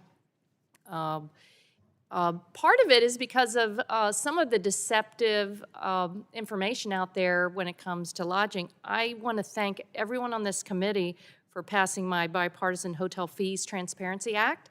It's passed the House now. We're waiting for the Senate. Ms. Maietta, thank you for being outspoken in support of this. Why is it important that domestic travelers or travelers from anywhere understand the price that is real to them, especially when they are so concerned about the affordability squeeze right now? Congresswoman Castor, thank you for your leadership on that important bill. Transparency is so important to all our guests, and I'm so proud of our industry for leading on displaying the price, the total all-in price at the time of booking. If you think about the habits of people booking hotels today, they're coming from many different sites. Not everyone is booking direct, even though we encourage that as the best pathway. And so making sure that the rest of the travel ecosystem is up to the same standards of displaying an all-in price comprehensive of resort fees. It should be noted that resort fees are only charged in 6% of all hotels. And we know that guests are fine paying that those charges if they're getting a benefit or an amenity for it. But it is not widespread. Not every hotel is charging resort fees. But it would be a little bit of help for travelers if the Senate can get that across the finish line. Exactly. Don't you agree? Thank you for sponsoring that bill, and we hope to see that cross the finish line. Thank you. I yield back. Thank you. I now recognize myself for 5 minutes. I appreciate all of our witnesses for being here today and sharing your insight. Tourism is critical for Florida's economic growth and success. This fiscal year, the Tampa Bay area, which I am also proud to represent, surpassed a record $1.2 billion in hotel revenue. In Florida's 15th district, we regularly welcome visitors from across the state, country, and world to our many attractions, from amusement parks like Busch Gardens to beloved annual celebrations, including the Florida Strawberry Festival, which is a personal favorite of mine. I look forward to hearing more from each of you about how we can best support these industries and keep our great state home. So, Mr. Karen, I would like to return to your testimony. As you know, Florida has a booming golf industry. We've already touched on that here today, which generates over $11 billion each year, according to the Florida Sports Foundation. In your written testimony, you suggest creating golf tourism as a distinct marketing category to better position the United States as an international leader in this industry. How can the U.S. better distinguish its golf offerings against international competitors like Europe and the Middle East? What a great question. Golf is super hot right now. For the last 5 years, we've had year-over-year growth, and it's because of the popularity. We have young people, people of color, women, and more flocking to this game, and the vibe is just different. And so it's time to kind of leverage this interest into stronger marketing. And I think restoring Brand USA's full funding and maybe having a conversation between myself and Fred Dixon, who's the CEO, would go a long way in putting the American golf courses at center stage. Because, Ireland and Scotland and the Middle East now especially are spending enormous money to get world travelers to come play golf in their locations. Right now, golf is not very conspicuous in some of that marketing. There are some exceptions. I'm sure Florida puts it front and center. South Carolina Parks, Recreation, Tourism, they put golf center of their marketing when they go overseas and market to England and so forth to come to the States. But it's about time to kind of recognize the economic, we've talked about the economic impact of golf in the communities, and the great resorts around America. We've got the best product in the world, but we're just not selling it very well. So it's time to kind of lift it up and double down. And you just touched on something about state marketing and state work in this arena. Is there a role that states and localities can also play in amplifying the marketing for golf tourism? Absolutely. And I found, since I've been on the board of the U.S. Travel Association over years, there are states that will slash funding or cut it completely in some cases for all marketing. When they're looking at economic development and spending in their estates, they slash tourism marketing. And I think that's a self-inflicted wound, right? We've got the greatest assets. We just talked about the economic impact of people spending money. Why would we not double down on that? Every state has golf courses in America, right? Every state has marquee ones as well. So, I'm biased a little bit, but I think they should put that front and center. The imagery that you can put on the websites and the videos you can have on the golf assets are incredible. So I appreciate your support on that. You also mentioned the importance of improving our transportation infrastructure in promoting golf tourism. I strongly agree that we need to make air travel in particular more reliable. I recently introduced the Flight Act, which would notify passengers whenever a flight is delayed by more than 15 minutes. Are there any existing federal transportation programs that we should consider examining or strengthening, in your view, to help promote easier access to golf destinations? I don't focus on the air travel with golf so much as I do with the resorts themselves, and they're all doing quite well in the United States. But I would say keep modernizing the infrastructure, keep modernizing what airports are willing to do. Luggage transfer, we have millions of people bringing golf clubs to the United States, so getting those clubs transferred quickly and safely is important to those folks. So it's not my area of expertise, but certainly we would be supportive of any modernization and progressive practices with air transport. We've got some really innovative luggage and baggage transportation options in effect in Florida, so I agree. Ms. Maietta, you mentioned in your written testimony that the recent federal government shutdown had a devastating impact on hospitality. Would you briefly tell us what that effect was and what you hope to see going forward? Thank you for the question, Congresswoman. The shutdown impacted travel immediately, overnight. Things changed. People canceled bookings. I've heard even from members this week that those who were planning to travel over Thanksgiving, there was just a wave of cancellations. So the immediacy of that led to $1.3 billion in lost revenue from hotels alone, all of that revenue that goes back into the community when people are traveling. We would urge a long-term solution to the January deadline, avoiding shutdowns and ensuring that travel is not caught in the crosshairs. And thank you. We are out of time. Thank you for that. All right, Mr. Soto, you are recognized for 5 minutes. Thank you, Madam Chairwoman. I'm proud to represent the theme park capital of the world in Central Florida, areas like Orlando, Kissimmee, and St. Cloud. We're honored to have Disney, Universal, SeaWorld, Gatorland, one of our local favorites too. We also have sport fishing in the Kissimmee Chain of Lakes in Northern Everglades, space tourism in the district right next to mine with Cape Canaveral being the busiest spaceport in the world. We're about to hit 100+ launches this year, and beaches like Cocoa and Melbourne, although I will say Chairman Bilirakis and Representatives Castor and Dunn have some pretty fine beaches too. We have spring tourism and ag tourism, much like Reps Kamek and Lee as well. And we see some strengths right now, thankfully because of investment with Epic Universe that really powered us through the summer when we saw tourism down in other places across the country. And Disney's commitment to $8 billion over 10 years has been also helpful. But demand is steady but flat, right? We see 7.3 million passengers at Orlando International Airport, the busiest airport in the state. That's about a 2.1% decrease, so we're hanging tough, but you know, we got to continue it through. I think we're going to be strong through the holidays, but I worry about January or February after that all goes, because we face some challenges. Trump's mass deportations hurt the workforce. A million immigrants have lost their legal status in Florida between Cubans, Venezuelans, and Haitians who work in this industry. And then obstinate trade and foreign policies hurt foreign tourists, especially Canada.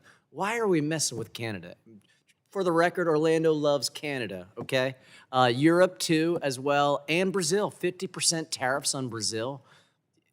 They are pound for pound some of the most lucrative tourists, and then add on this the Kavanaugh stops, where if you look Hispanic and you have a Spanish accent and you're a blue collar worker, you could be detained right now. We've seen American citizens and legal tourists detained. In Orlando, I want to make it very clear, we welcome everyone. Division and discrimination are bad for business. We welcome folks from across the world. And then add in the tariffs, rising healthcare, groceries, energy, and housing costs. And I'm worried about the domestic demand as well. And so this is why supporting the bipartisan Visit USA Act is so important. Ms. Maietta, you talked about workforce shortages. How has that affected guest experiences across the nation right now? Thank you, Congressman, for that question. They are seeing services cut back or hours cut back. It is so important that we release the supplemental H-2B visas. That is 66,000 annually, and it's simply not enough to support all the resorts in Florida alone, let alone the rest of the country.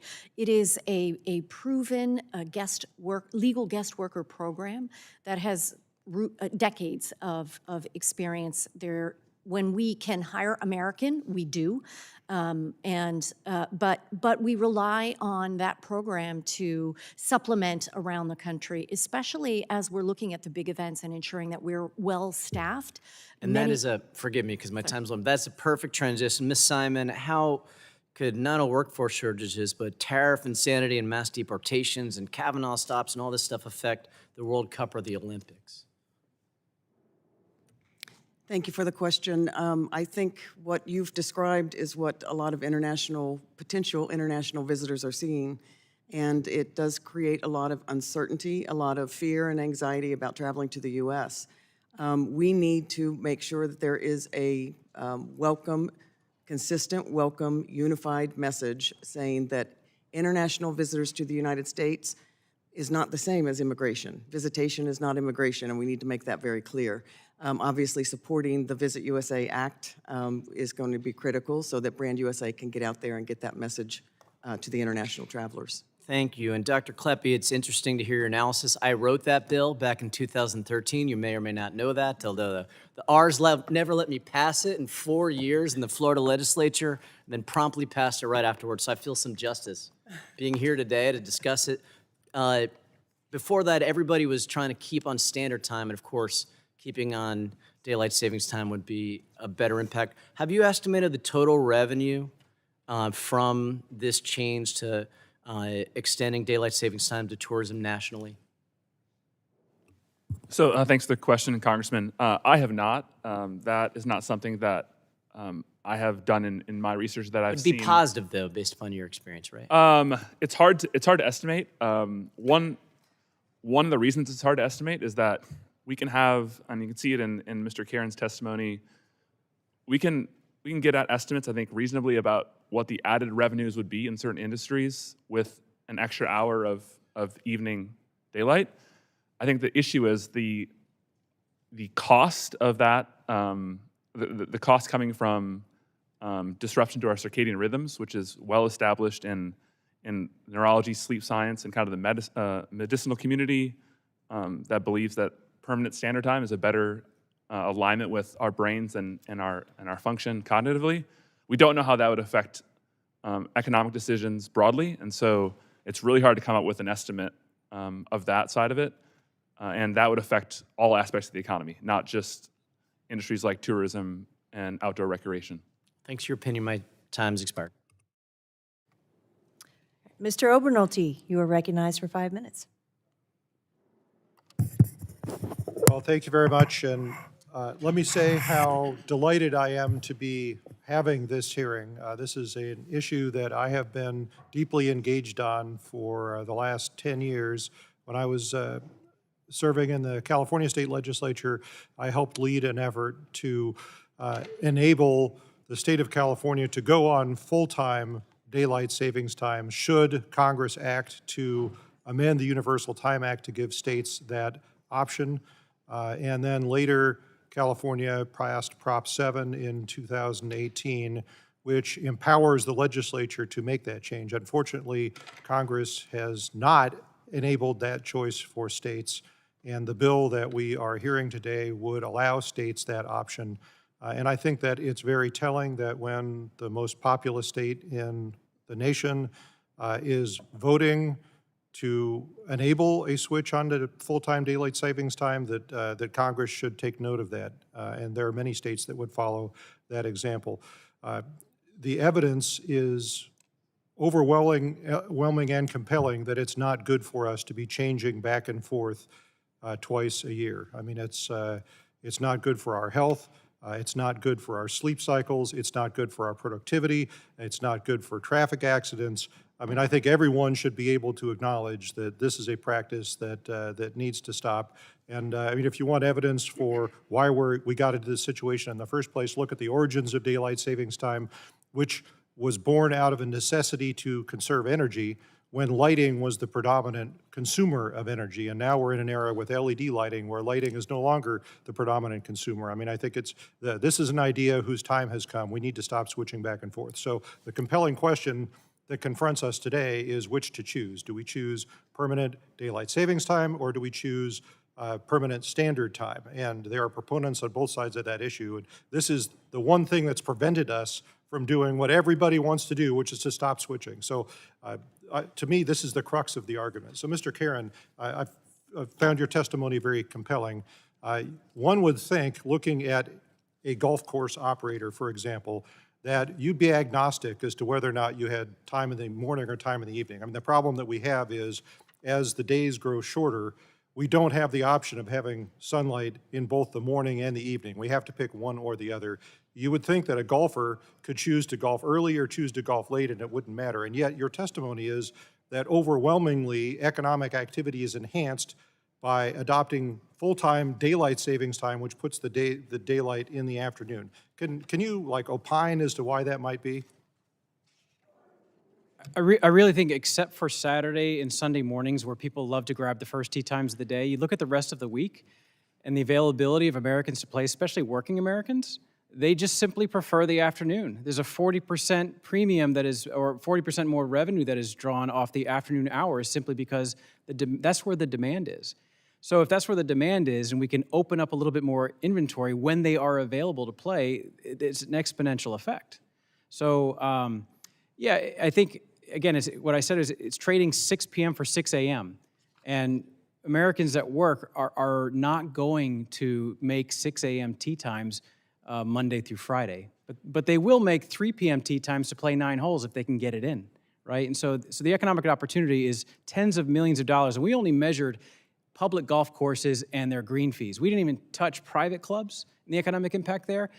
Cart fee, merchandise, food and beverage, it's into the tens of millions of dollars in opportunity. And that's great for the economy. But it also gets people outside recreating together. The social and mental health benefits of golf are well documented. I think there's nothing better to build relationships when you're on a golf course with someone for 2, 3, 4 hours. So there are health benefits and economic benefits. And what I haven't heard is the economic benefits of standard time. There may be some health arguments, but I haven't heard any economic arguments. I think more sunlight in the afternoon has health and economic. Right? Well, I mean, I think that we should give states the option. You know, we right now give states the option to either switch back and forth or to adopt permanent standard time, and very few states have chosen not to switch back and forth, despite the overwhelming evidence. And, you know, this bill would just enable states to make that choice to adopt full-time permanent daylight savings time. And I think that you will see the wholesale adoption of that if we give states that option. So I would urge this committee to move this bill forward, to have a markup on it, and let's have this conversation. I yield back. The chair now recognizes Ms. Trahan for 5 minutes. Thank you, Madam Chair, and thank you to our witnesses today for being here and for certainly your expertise. So I feel that there's a strong case to be made for permanent daylight savings time. My argument is twofold. First, disrupting American circadian rhythms is bad policy, and Congress should settle on a single standard. Second, daylight savings time is preferable to standard time. When our circadian rhythms are disrupted brain functioning worsens, and Dr. Kleppe seemed to uncover precisely this phenomenon in his study on investor responsiveness after the March time shift. Dr. Kleppe, can you summarize briefly the impacts of DST adjustments on investor performance that you found in your research? Yes, I'd be happy to. Thank you, Congresswoman. So yeah, our research does focus specifically on the potential costs of switching from to and from permanent standard time to permanent daylight saving time. And what we find is that investors are slower to incorporate earnings news into their valuations of companies through stock prices in that window right after the time change. And we think that has a couple big implications.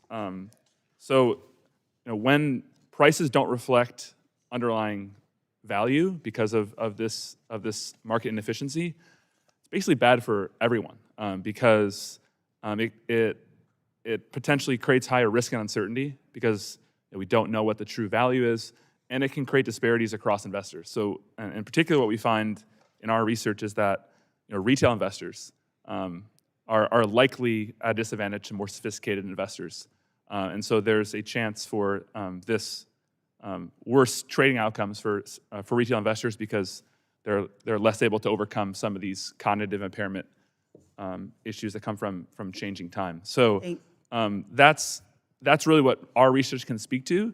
The issue of what do we do if we choose to not switch becomes a lot more complicated. I'll get there. You know, in a nutshell, Dr. Kleppe found that investors weren't as sharp after the clock shift. Analogize this effect to kids in a classroom or drivers on the road. Put simply, the aggregate impacts of lowered cognition across society appear profound. So I do believe the evidence is clear. It's time for us to decide on one standard and to just stick with it. But what should that standard be? Standard time, as it is so called, or DST, and I would argue DST. During this committee's last hearing on DST, we heard testimony about the mental health benefits associated with having an extra hour of sunlight in the evening. So let's also explore the small business impacts. Mr. Karen, in your testimony, you emphasized the significant economic impacts associated with additional evening sunlight. Can you elaborate on why DST is preferable to standard time for golf course owners in particular and small business owners more generally? With pleasure. So the golf industry is made up of 15,000 small business operators, and their businesses track to what we call recreational daylight, when Americans are available to play golf. And if the sunlight tracks better with when Americans are available to play golf is only better for the economy and for their health. It's simple as that.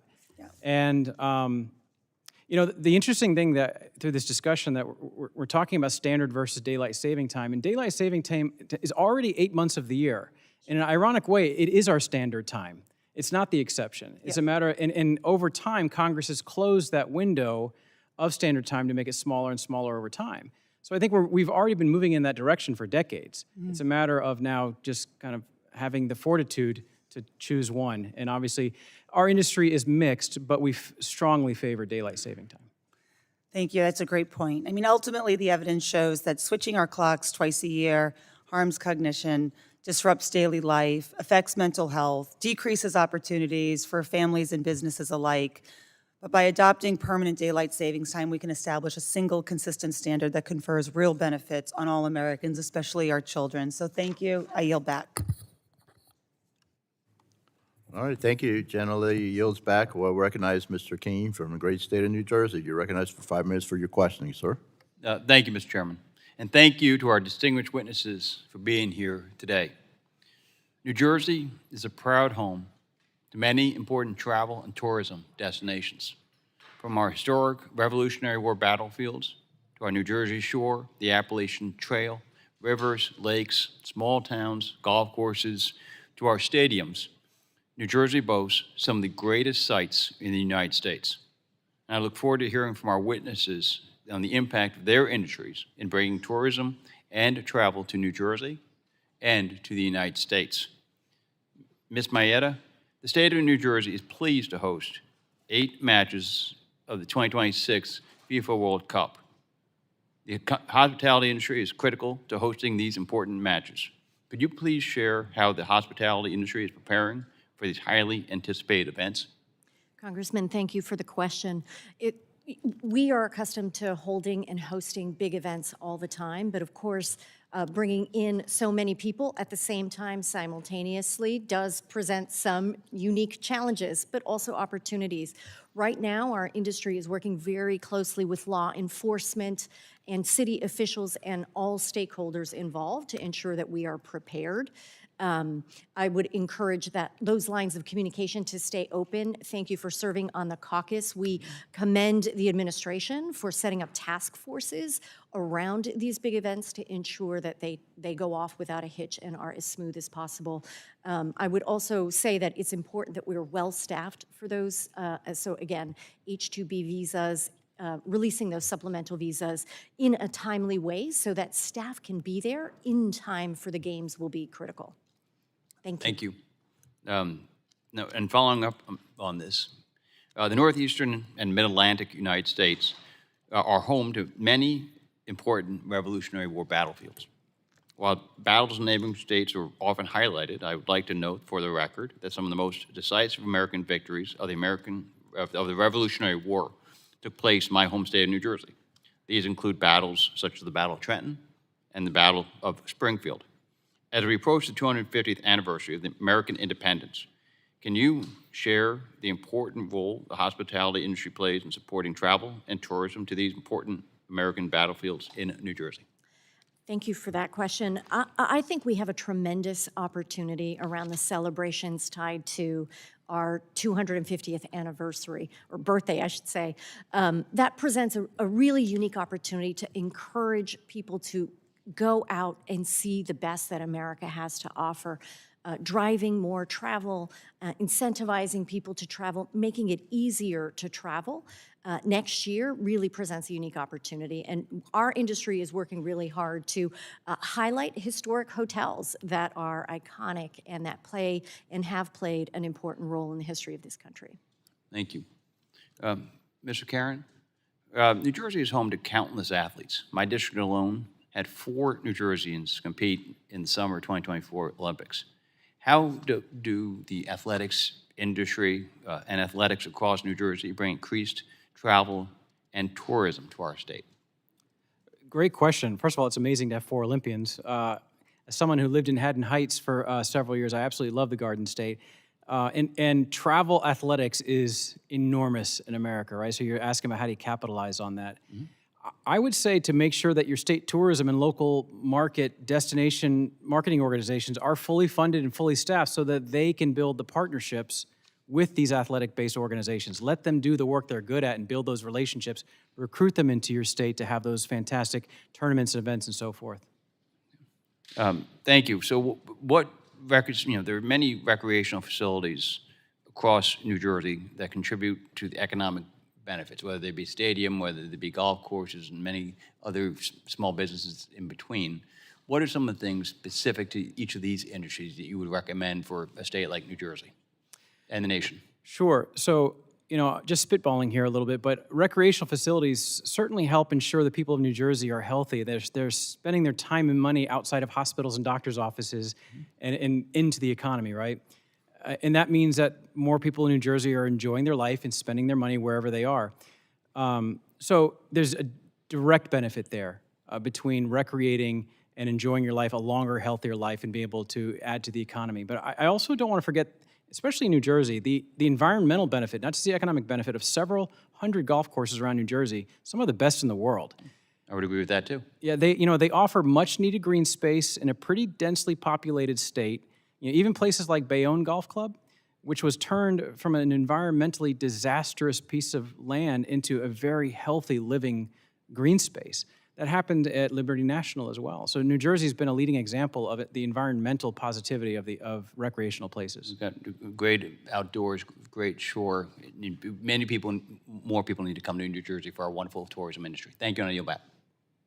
Gentleman yields back. Now we'll recognize Ms. Clark for her 5 minutes of questioning. Good morning, and thank you, Mr. Chairman and Ranking Member Chakowski, for holding this hearing, and thank you to our witnesses for joining us today.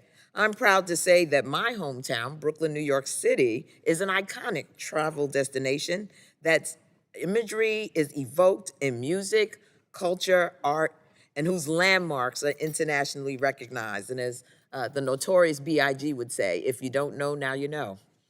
New York City is the #1 international travel destination in the United States, welcoming millions every year, not to mention New York State and, of course, Niagara Falls, Canada, and our border. Our average international travelers make up 20% of my city's visitors and 50% of tourism spending. International tourists typically spend twice as much as domestic travelers, stay longer, and may go on to visit other cities within the United States. It is undeniable that welcoming tourism benefits New York and the United States. However, the cruel, inhumane immigration policies of this administration have carried into the tourism industry, and for the first time since COVID, international and domestic travel is decreasing.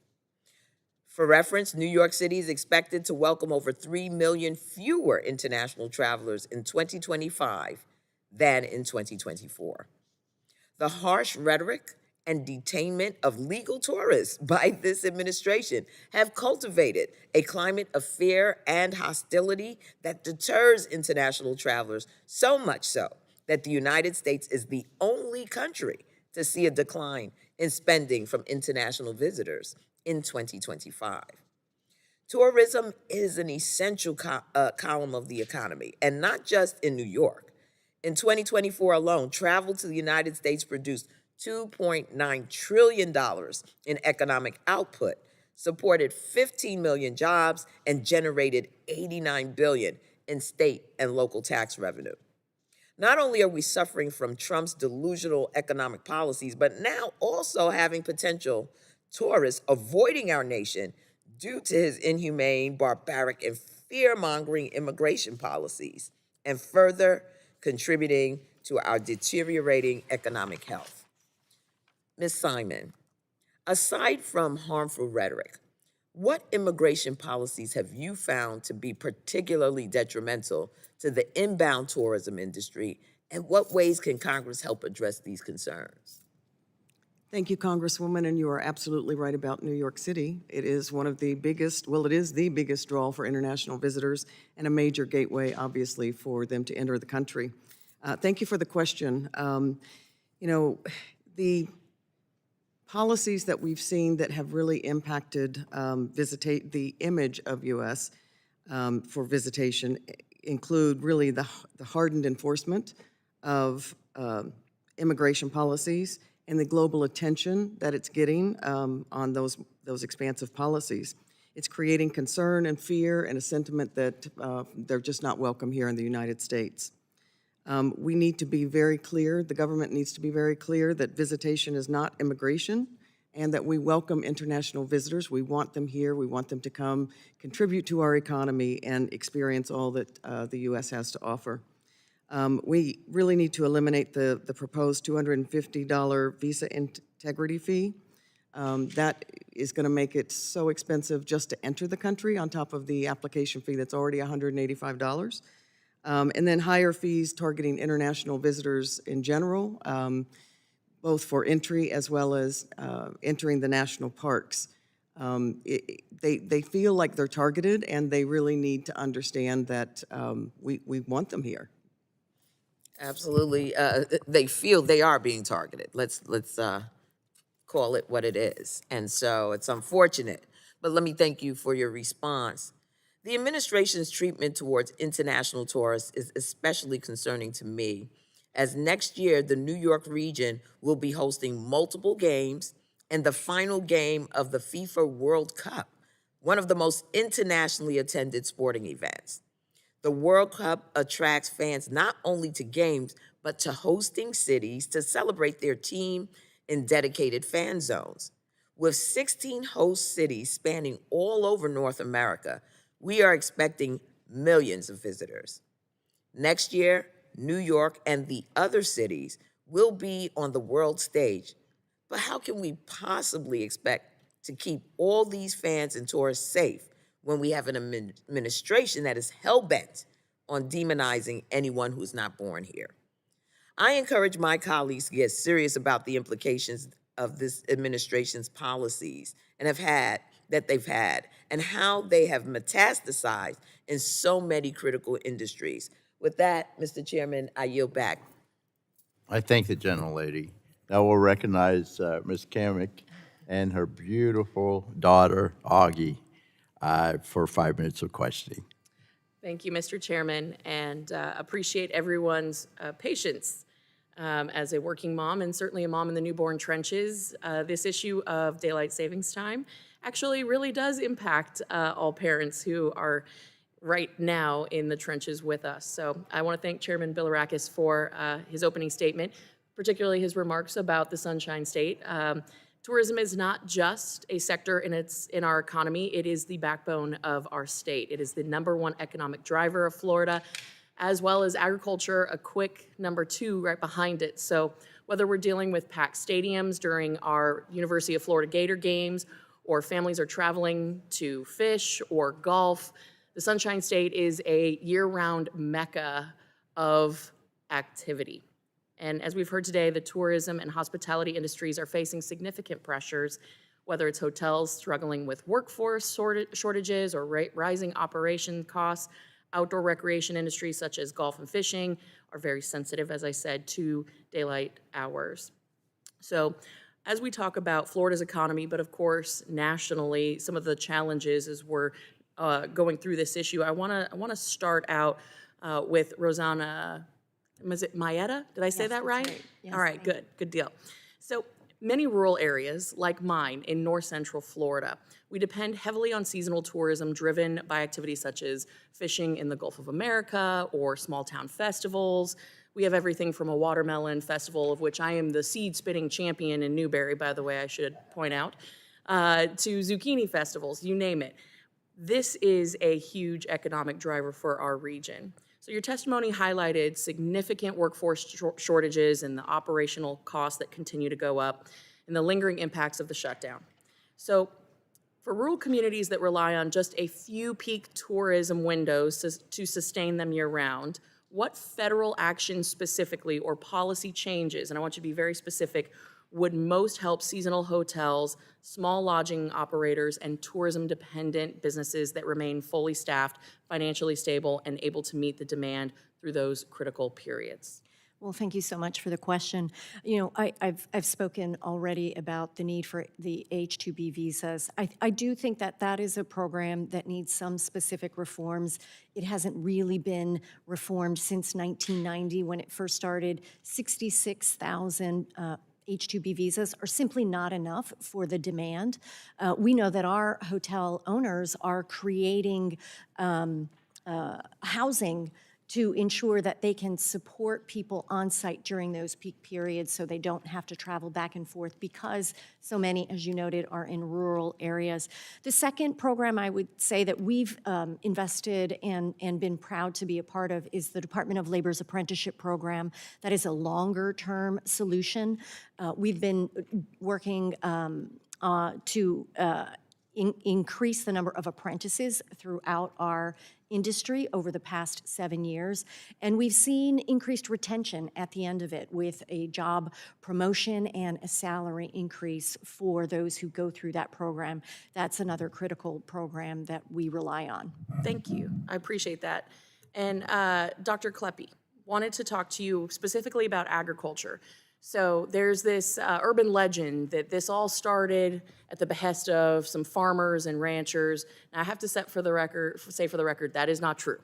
But this is a huge issue in our agricultural communities. So while your research focuses primarily on the economic and behavioral effects of daylight savings time, transitions on markets, and et cetera, I want you to talk a little bit about the impact to agriculture as it relates to daylight saving time and what we could see should we decide that we make a jump away from the biannual time change. Thank you, Congresswoman. And as a parent of a young child as well, I know very saliently right now that kids do not care about us changing the clocks on their sleep patterns. So thank you so much for your question. And you bring up a very important issue, and it kind of relates to kind of something I mentioned earlier about, there are obviously different economic arguments for permanent standard time versus permanent daylight saving time. We heard some of the arguments from the other witnesses about the benefits of permanent daylight saving time. The agricultural industry, again, outside of my specific research, but the academic literature on that suggests that permanent standard time would be more beneficial to the agricultural industry than permanent daylight saving time. That is my understanding of that tangential research. And so it highlights that it's not, again, clear economically what is beneficial, choosing to stay permanently on standard time versus daylight saving time. And so there's going to be regional and industry-specific preferences that you as Congress members will have to sort out if you decide to kind of end the biannual shifts. But I think the research is clear that the biannual shifts are harming us all across the entire economy. I appreciate that. Thank you. And my time has expired. I yield. Very good. Thank you. Thank you so much. Now we have Representative Vesey. You're recognized for 5 minutes for your questioning. Thank you, Mr. Chairman. I think this is a fascinating conversation, particularly around the daylight savings time piece. As someone that has gotten up very early in the morning to go sit in a duck blind, to go hunting, and wading through water, I would love to have a couple extra hours of sleep so I could go to the blind a little bit later. And so I totally get that. But I do want to remind everybody, and I'm sure it's been touched. I had to leave during the opening your opening statement, so I'm sure it's been touched upon. But I do want to remind everybody about some of the history around this. On January the 7th, 1974, in Washington, D.C., the sun rose at 8:27 a.m. back then, and it was jet black outside. And kids literally went to school with flashlights. Moms gave kids flashlights to go to school. And of course, when things like that happen, the more accidents happen. And of course, after just a short time period, mamas all around the country started to clickety-click and said, no mas, we don't want to do this anymore. And the Nixon administration promptly changed that. And it's really fascinating to go back and look at some of the history because there was even one representative before that time that talked about putting the United States on just one time zone. It was a representative from Hawaii, just having everybody have the same time. And so as we go back and forth and look at this, I think that it's absolutely incredible. But I do want to take the time to ask you, and hope that we can come back and visit this issue on the daylight savings times. But with us having FIFA come into DFW, I wanted to specifically talk to you about that.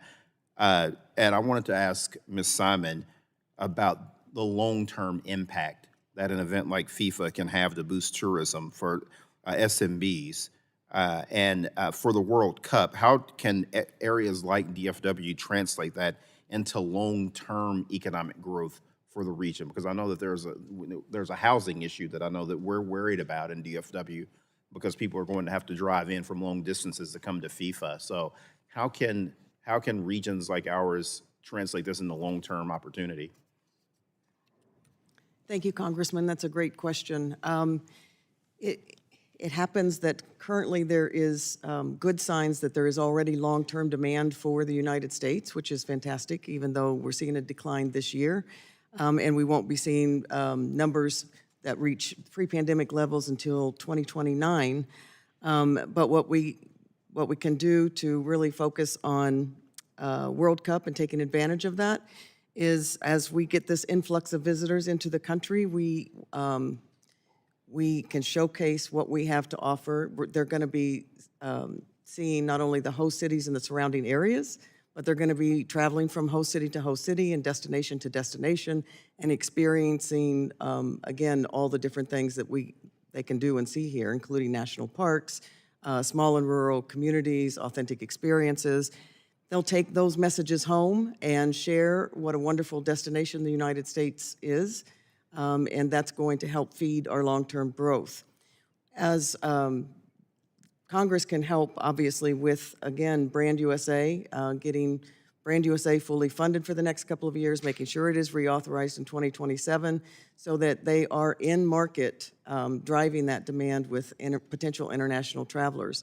Again, recognizing and promoting the small businesses, the rural areas, and the opportunities that international travelers have in the United States. And speaking of international travelers, one of the big advantages that we have in the Dallas-Fort Worth area is DFW Airport, where you can get to just about anywhere in the world coming out of our regional airport there. And as travel and tourism are key economic drivers, what can Congress do to help streamline travel processes such as visa processing, airport capacity, security procedures to ensure that international visitors can easily access the Dallas-Fort Worth region for events like FIFA?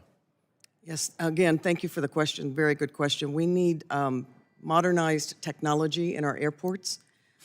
We really need to advance our airport and transportation systems and infrastructure to make sure that the ease of traveling and safety for international travelers as well as Americans is looked after.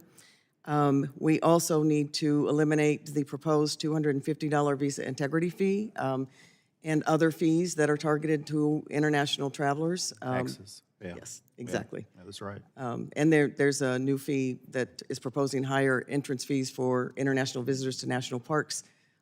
So we just think those types of things are prohibitive and making international visitors feel like they're not welcome here. Yeah.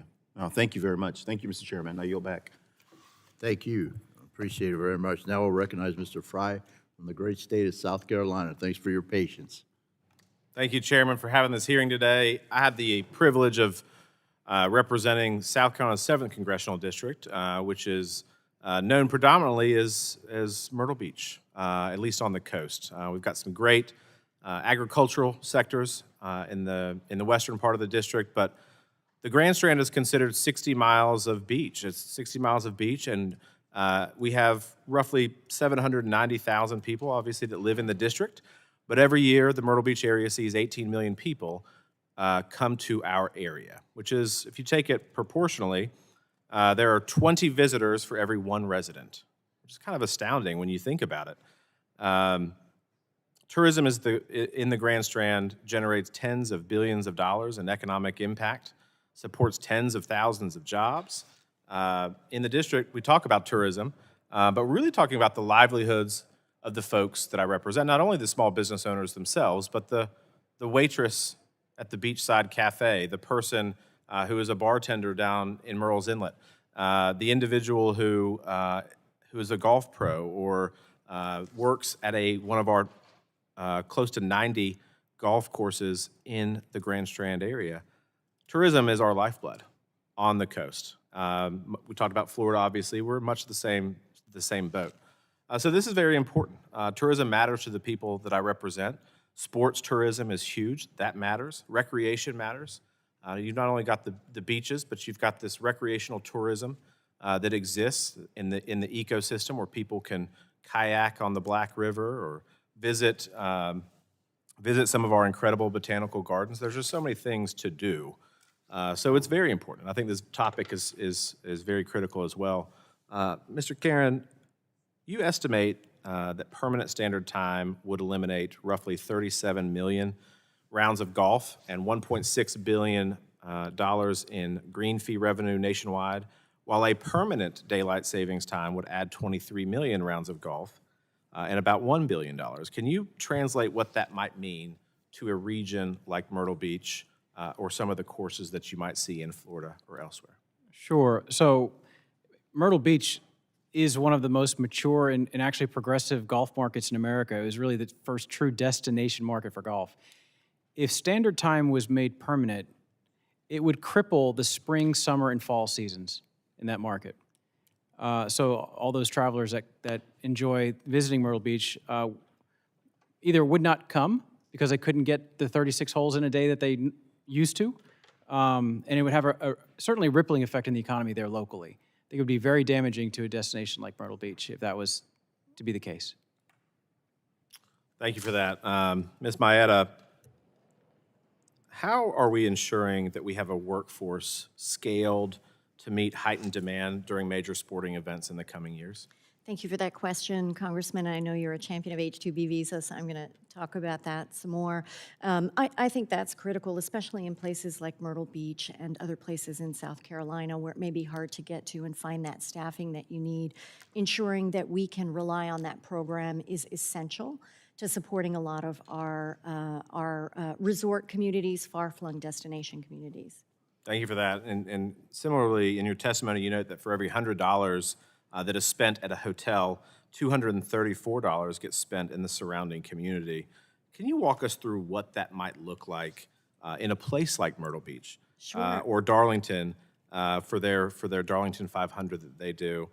Who exactly is getting those dollars? Is it the waitress? Is it the golf caddy? Is it the boardwalk shops? I mean, how does that translate through a local economy? That's exactly right, and those are perfect examples. Yes, those extra dollars are going into the community. People will come and go to a resort, but they'll visit the bar across the way or the restaurant. They'll stop in and buy some, clothes. They'll go to the mall. So coming to one hotel destination means that the rest of the community is benefiting, and that's why you see when hotels go up, they are supporting other small businesses, and so it is really the central fabric of a community. Thank you for that. Dr. Kepler, in your testimony notes, studies linking daylight savings time shifts to more traffic accidents, workplace injuries, harsher sentencing, and even heart attacks and brain issues. If that's what's happening around a clock change, what's your best sense of how that might play out in a tourism town where people are driving long distances, working often odd or long hours, and relying on service workers? Yeah, thank you, Congressman, for the question. I think the evidence, that you cited, that we cite in our work, and that we build off of, is there's a pretty good consensus that any economic activity, including tourism, including transportation, driving, all the things you mentioned, those activities are likely to be harmed by these time shifts because of the cognitive impairment that we all experience and that we cannot counteract. And so I think whenever you have, with tourism specifically, people traveling, maybe working odd hours, certainly those could have economic impacts and safety consequences. Thank you for that. I see my time has expired, and I yield back. The gentleman yields back. Now we'll recognize Mr. Evans from the great state of Colorado. Thanks for your patience, sir. You're a great member. Thank you. Thanks, Chairman, Ranking Member, and of course, thank you so much to our witnesses for coming. And as the Chairman said, I am from Colorado, born and raised, big tourism state. Rocky Mountains, hunting, fishing, skiing, snowboarding, all of the different things that you can do in Colorado. Over $28 billion annually in our tourism industry. We're typically a top 10 tourist destination of the 50 states. And so making sure that we have a good tourism industry, hotels, lodging. We have some fantastic golf courses. One of my first jobs was working at a golf course, cleaning the golf carts. It's critically important to me. But unfortunately, we also know how fast, how quickly a good news story can go to being a bad news story. Colorado is unfortunately the 6th most heavily regulated state in the country right now, and it's crushing our economy.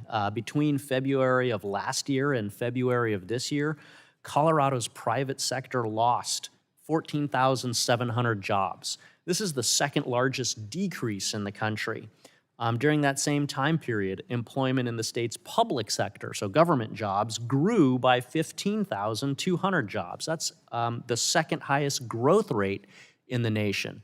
So our public sector is struggling in Colorado. We're seeing the same thing, unfortunately, in crime statistics. I was a police officer in the Denver metro area for over 10 years. In 2011, when I started, Colorado was better than the national average for our crime rate. This year, we're the 2nd most dangerous state in the country. Denver, 6 years ago, Denver didn't even make the top 50 most dangerous cities in the country list. And now we've seen Denver has had double the homicide rate per capita of San Francisco and is ranked the 10th most dangerous city in the country. And so my question to Ms. Maietta is, can you comment on the impact that crime statistics like these have when people are traveling in from out of state, they're looking for a hotel, they're looking for some place to stay? What's the impact that elevated crime rates like this have on your industry and the broader economy of the region? Thank you, Congressman, for that question. Look, safety and security is our top priority for our guests and our employees. So ensuring that people feel safe when they're going to a hotel and visiting a city is important. And that's why we work really hard to create partnerships with local law enforcement, with city officials, with local government to ensure that we are dealing with those issues around safety and security together, and that business is part of the solution. You've seen success stories like San Francisco, where they have tackled the issues of crime and safety and homelessness together with industry. Now San Francisco, which was at the bottom of occupancy, is now rising up to becoming a top destination. So there are pathways to making sure that people know that markets are safe and that cities are safe to visit. Does your industry have any sort of statistics around correlation or causation? You see a dip in guests and in visitors when crime gets worse. The inverse happens when crimes get better. Do you have anything like that? I don't have that data top of mind, but I'm sure we can look and share that with your staff. Fantastic. Moving a little bit more local in this line of questioning, what happens? We've talked nationally. What happens at the local level when a hotel or some other sort of a lodging venue closes? Can you speak on the impact that has in a local economy? Sure, absolutely. And unfortunately, we've seen that all too well this year. Operating costs have risen 4 times faster than revenue in the last 5 years. And so what we are seeing is small businesses, the industry is primarily made up of small businesses, simply can't afford to stay open. And so we've seen closures that impacts jobs. And that impacts the local community that relies on the hotel to create more economic flow. So that 6th most heavily regulated economy effect in the nation and that bleeding of private sector jobs, 14,700 private sector jobs lost, that's going to have a negative impact on your industry, correct? That's exactly right. And I think, things like the American Franchising Act. 60% of our industry is franchised, and so passage of that law, which would bring some certainty to the industry, would be most helpful. Totally hear you there. I see my time's running short, so just appreciated your comments and the written testimony about the $199 pass-through deduction for small business and how important that is to keeping your business and our tourism economy strong. Yield back.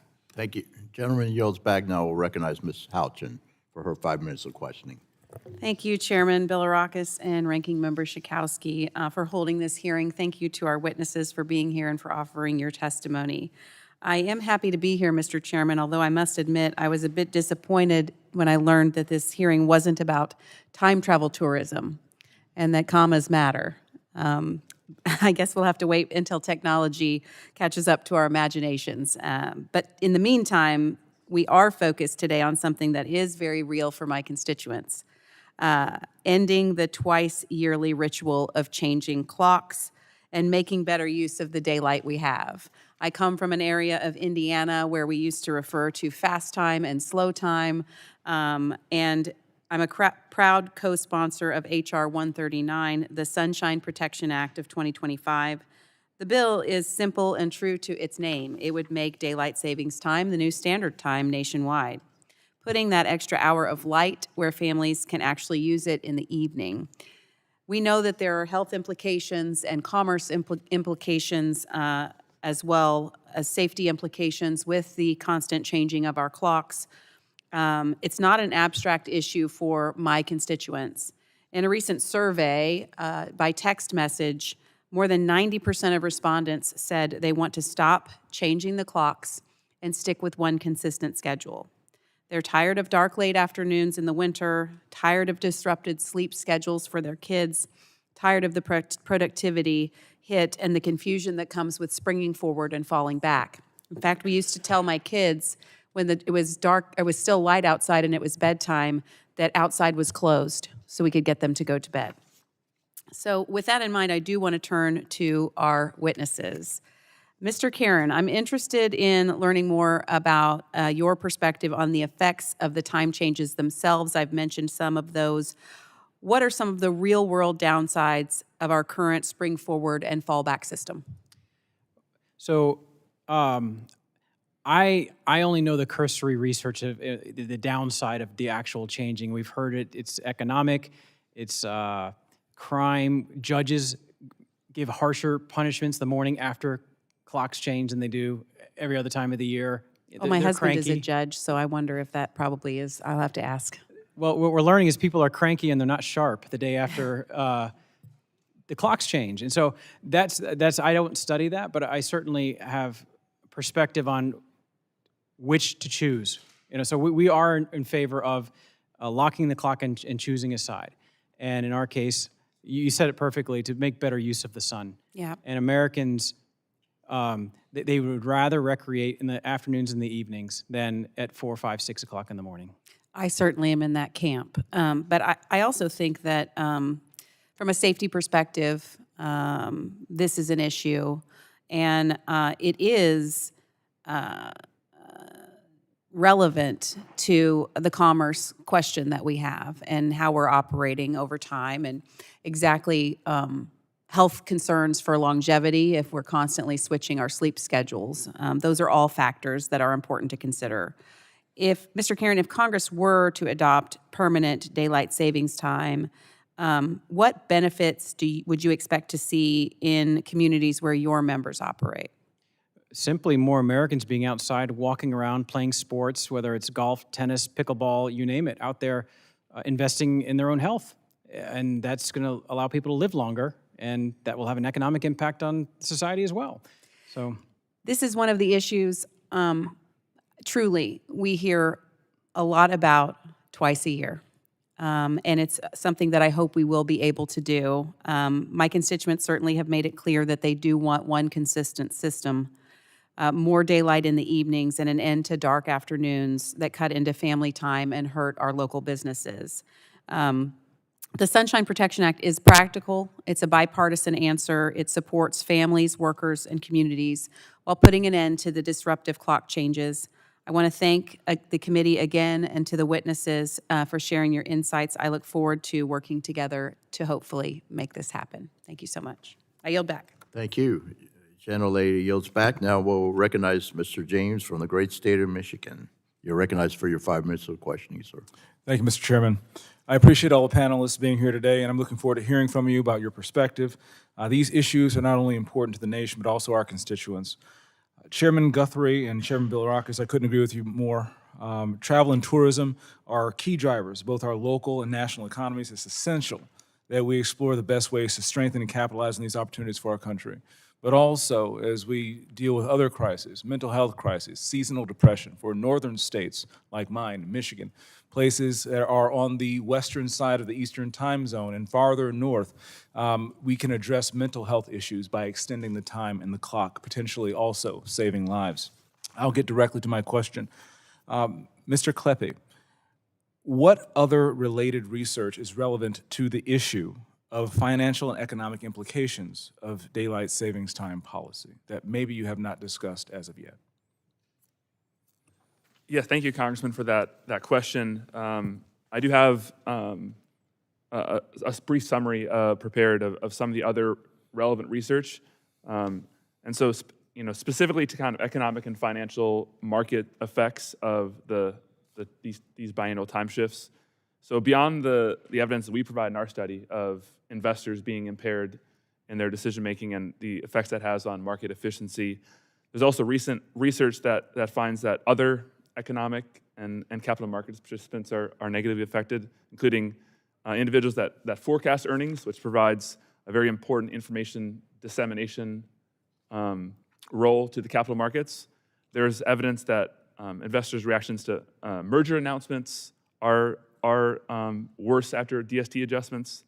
And one study that is not yet peer-reviewed, but is in the process, that kind of gets at more of maybe the personal household finance issue, is that there's evidence now that in this study that for loans that are applied for, including in mortgage loans after DST advances, that the default rates are higher, suggesting that contracting on loans is worse, which has not only corporate economic implications, but also kind of personal household finance complications as well. So so you're saying that by addressing this issue, we might also put a dent in the affordability issue around the country?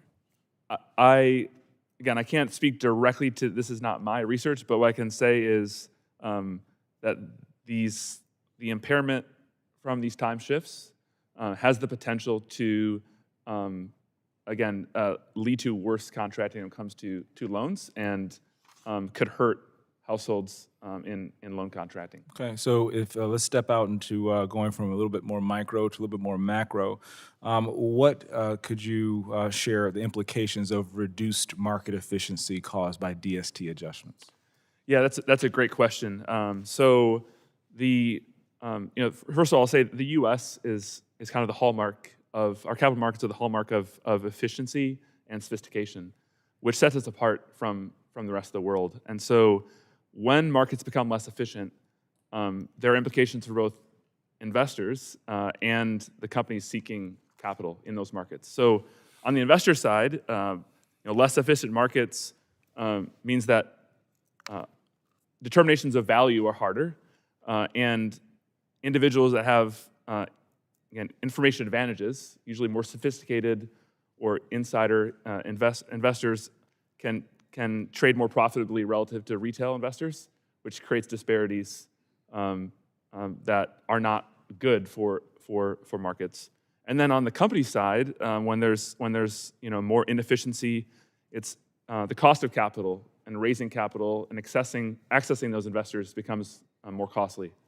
And so that increased cost of capital impairs their company's ability to invest and grow, and so obviously which have broader economic concerns as well. So for both investors and companies and markets in general, inefficiency in markets is just bad. And there's a long decades of research in accounting, finance, and economics that support that.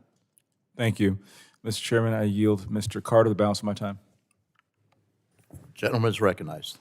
I thank the gentleman for yielding. Thank y'all for being here. Folks, I have the honor and privilege of representing the 1st Congressional District of Georgia, which encompasses the entire coast of Georgia, over 110 miles of pristine coastline. Obviously, tourism is a big part of our economy. In fact, it's the number 2 second largest economic contributor to the state of Georgia. In 2024, Georgia saw a record 174.2 million domestic and international visitors in total. And in 2024, visitors spent $45.2 billion, that's with a B, dollars on Georgia's hotels, restaurants, transportation, and other local businesses. This saved each Georgia taxpayer, each Georgia household, I should say, over $1,200 in taxes. And that's significant. And guess what? Next year, FIFA, the FIFA World Cup coming to Atlanta. The biggest sports event on the planet coming to Atlanta, Georgia. Go! We are excited. We are very excited. Miss Maietta, what are your expectations for the 2026 FIFA World Cup, and how would they drive occupancy and revenue? Congressman, thank you for the question. You represent a stunning district, and you've been a longtime industry champion. We're grateful for your support. We are excited, too, about the World Cup. It will represent about $500 million in economic revenue for Georgia. And we are taking steps to ensure that we are collaborating with law enforcement and all stakeholders involved, local government officials, to make sure that we can have a seamless experience for all the guests who are coming and who can get to the games and enjoy the rest of Atlanta and that the state has to offer. Absolutely. In your opening testimony, you mentioned franchising several times. What can Congress do to support small business hotel owners and operators? Thank you for that question. I know you're a sponsor of the American Franchise Act. That bipartisan bill will be essential to bringing some certainty around joint employer standard. Franchising accounts for 60% of our industry is made up of franchised hotel owners. It allows for the path to entrepreneurship in the American dream for so many in our industry, and passage of that will alleviate some of that uncertainty related to who can make decisions around employees. Great. Mr. Kieran, I want to ask you, as we all know, Georgia's home to some world-famous golf courses, including the Masters in Augusta. And today, as a matter of fact, the RSM Classic starts on where I live on St. Simon's Island at the Seaside Course. So we're very excited about that. In 2024, golf's impact on the state of Georgia delivered over $5.3 billion worth of economic impact. There's a lot of interest in year-round daylight savings time. In fact, the Georgia State Legislature passed a bill that would call for a permanent daylight savings time if Congress were to lift its prohibition on such a thing. It's called the Sunshine Protection Act. How big of a difference would it make to the golf industry if Congress enacted permanent daylight savings time compared to our current twice-a-year clock changes? Well, first, I must mention I've played in the RSM Classic program 3 times. Is that right? Visiting your district to go do that. It's Yeah. It's a great week. I wish I was there. I hope right you now. spent a lot of money. It's hard not to at the cloister. Yeah. Our research indicates that if we had permanent daylight saving time, we would have at least a 1% uptick in economic activity in the golf industry. I mean, that's bare minimum. And I would, because that's not even counting private clubs. It's just public golf courses, and it's only green fees. So if you add all of the other components, I would estimate that that change alone would give a 2 to 5% increase in the economy overnight because of the expansion of the inventory and the availability of people to play golf. Tee sheets are full right now, so if you added inventory, they would fill up. So it would be enormous to the state of Georgia. So tell me the downside. Why would people say it would have a negative effect? We have some in the industry who prefer the status quo and the changing of the clocks because it slows down in the wintertime for them. Rounds are, start going down, and they like giving their staff a break. It's a little bit of a reprieve to be able to go Can home I at 4 o'clock. interject? Yes. My middle son is a golf pro, and he's happy to see There you go. to be able to get home a little Golf earlier. pros and superintendents they're not as exuberant about this. I mean, they still favor it, but they're not as exuberant as the owners of the facilities that are looking to obviously maximize the business. Right. Be no different than if a restaurant said, we're going to close now at 11 o'clock p.m. instead of 10 p.m. The staff would say, oh, does that mean I've got to work longer hours or different shifts and so forth? So I understand that tension. And then there are very few golf courses that want permanent standard times. It's a single-digit percentage. And some of those are resorts because they like the early play so that the golfers get into the dining room and eat dinner and spend their money on liquor and food. They don't do that. No, yes, they do, sir. And also there are a lot of clubs that favor retirees that love to play early in the morning. So they don't want to mess with the Well, clock. thank all of you. This is extremely important. And remember, go! What happened to, I noticed you didn't mention the Georgia Bulldogs. I'm okay with that, but I'll give you some extra time if you want. I appreciate it. Thank you very much. So I think we're finished. No one on your side, no one on our the staff, that the documents on the staff document list be submitted for the record. Without objection, so ordered. And I remind members that they have 10 business days to submit questions for the record, and I ask the witnesses to respond to the questions promptly. Members should submit their questions by the close of business day on December 5th. So I just want to thank all the witnesses. This was a fascinating hearing. It really was, and we learned a lot. So without objection, the subcommittee is adjourned.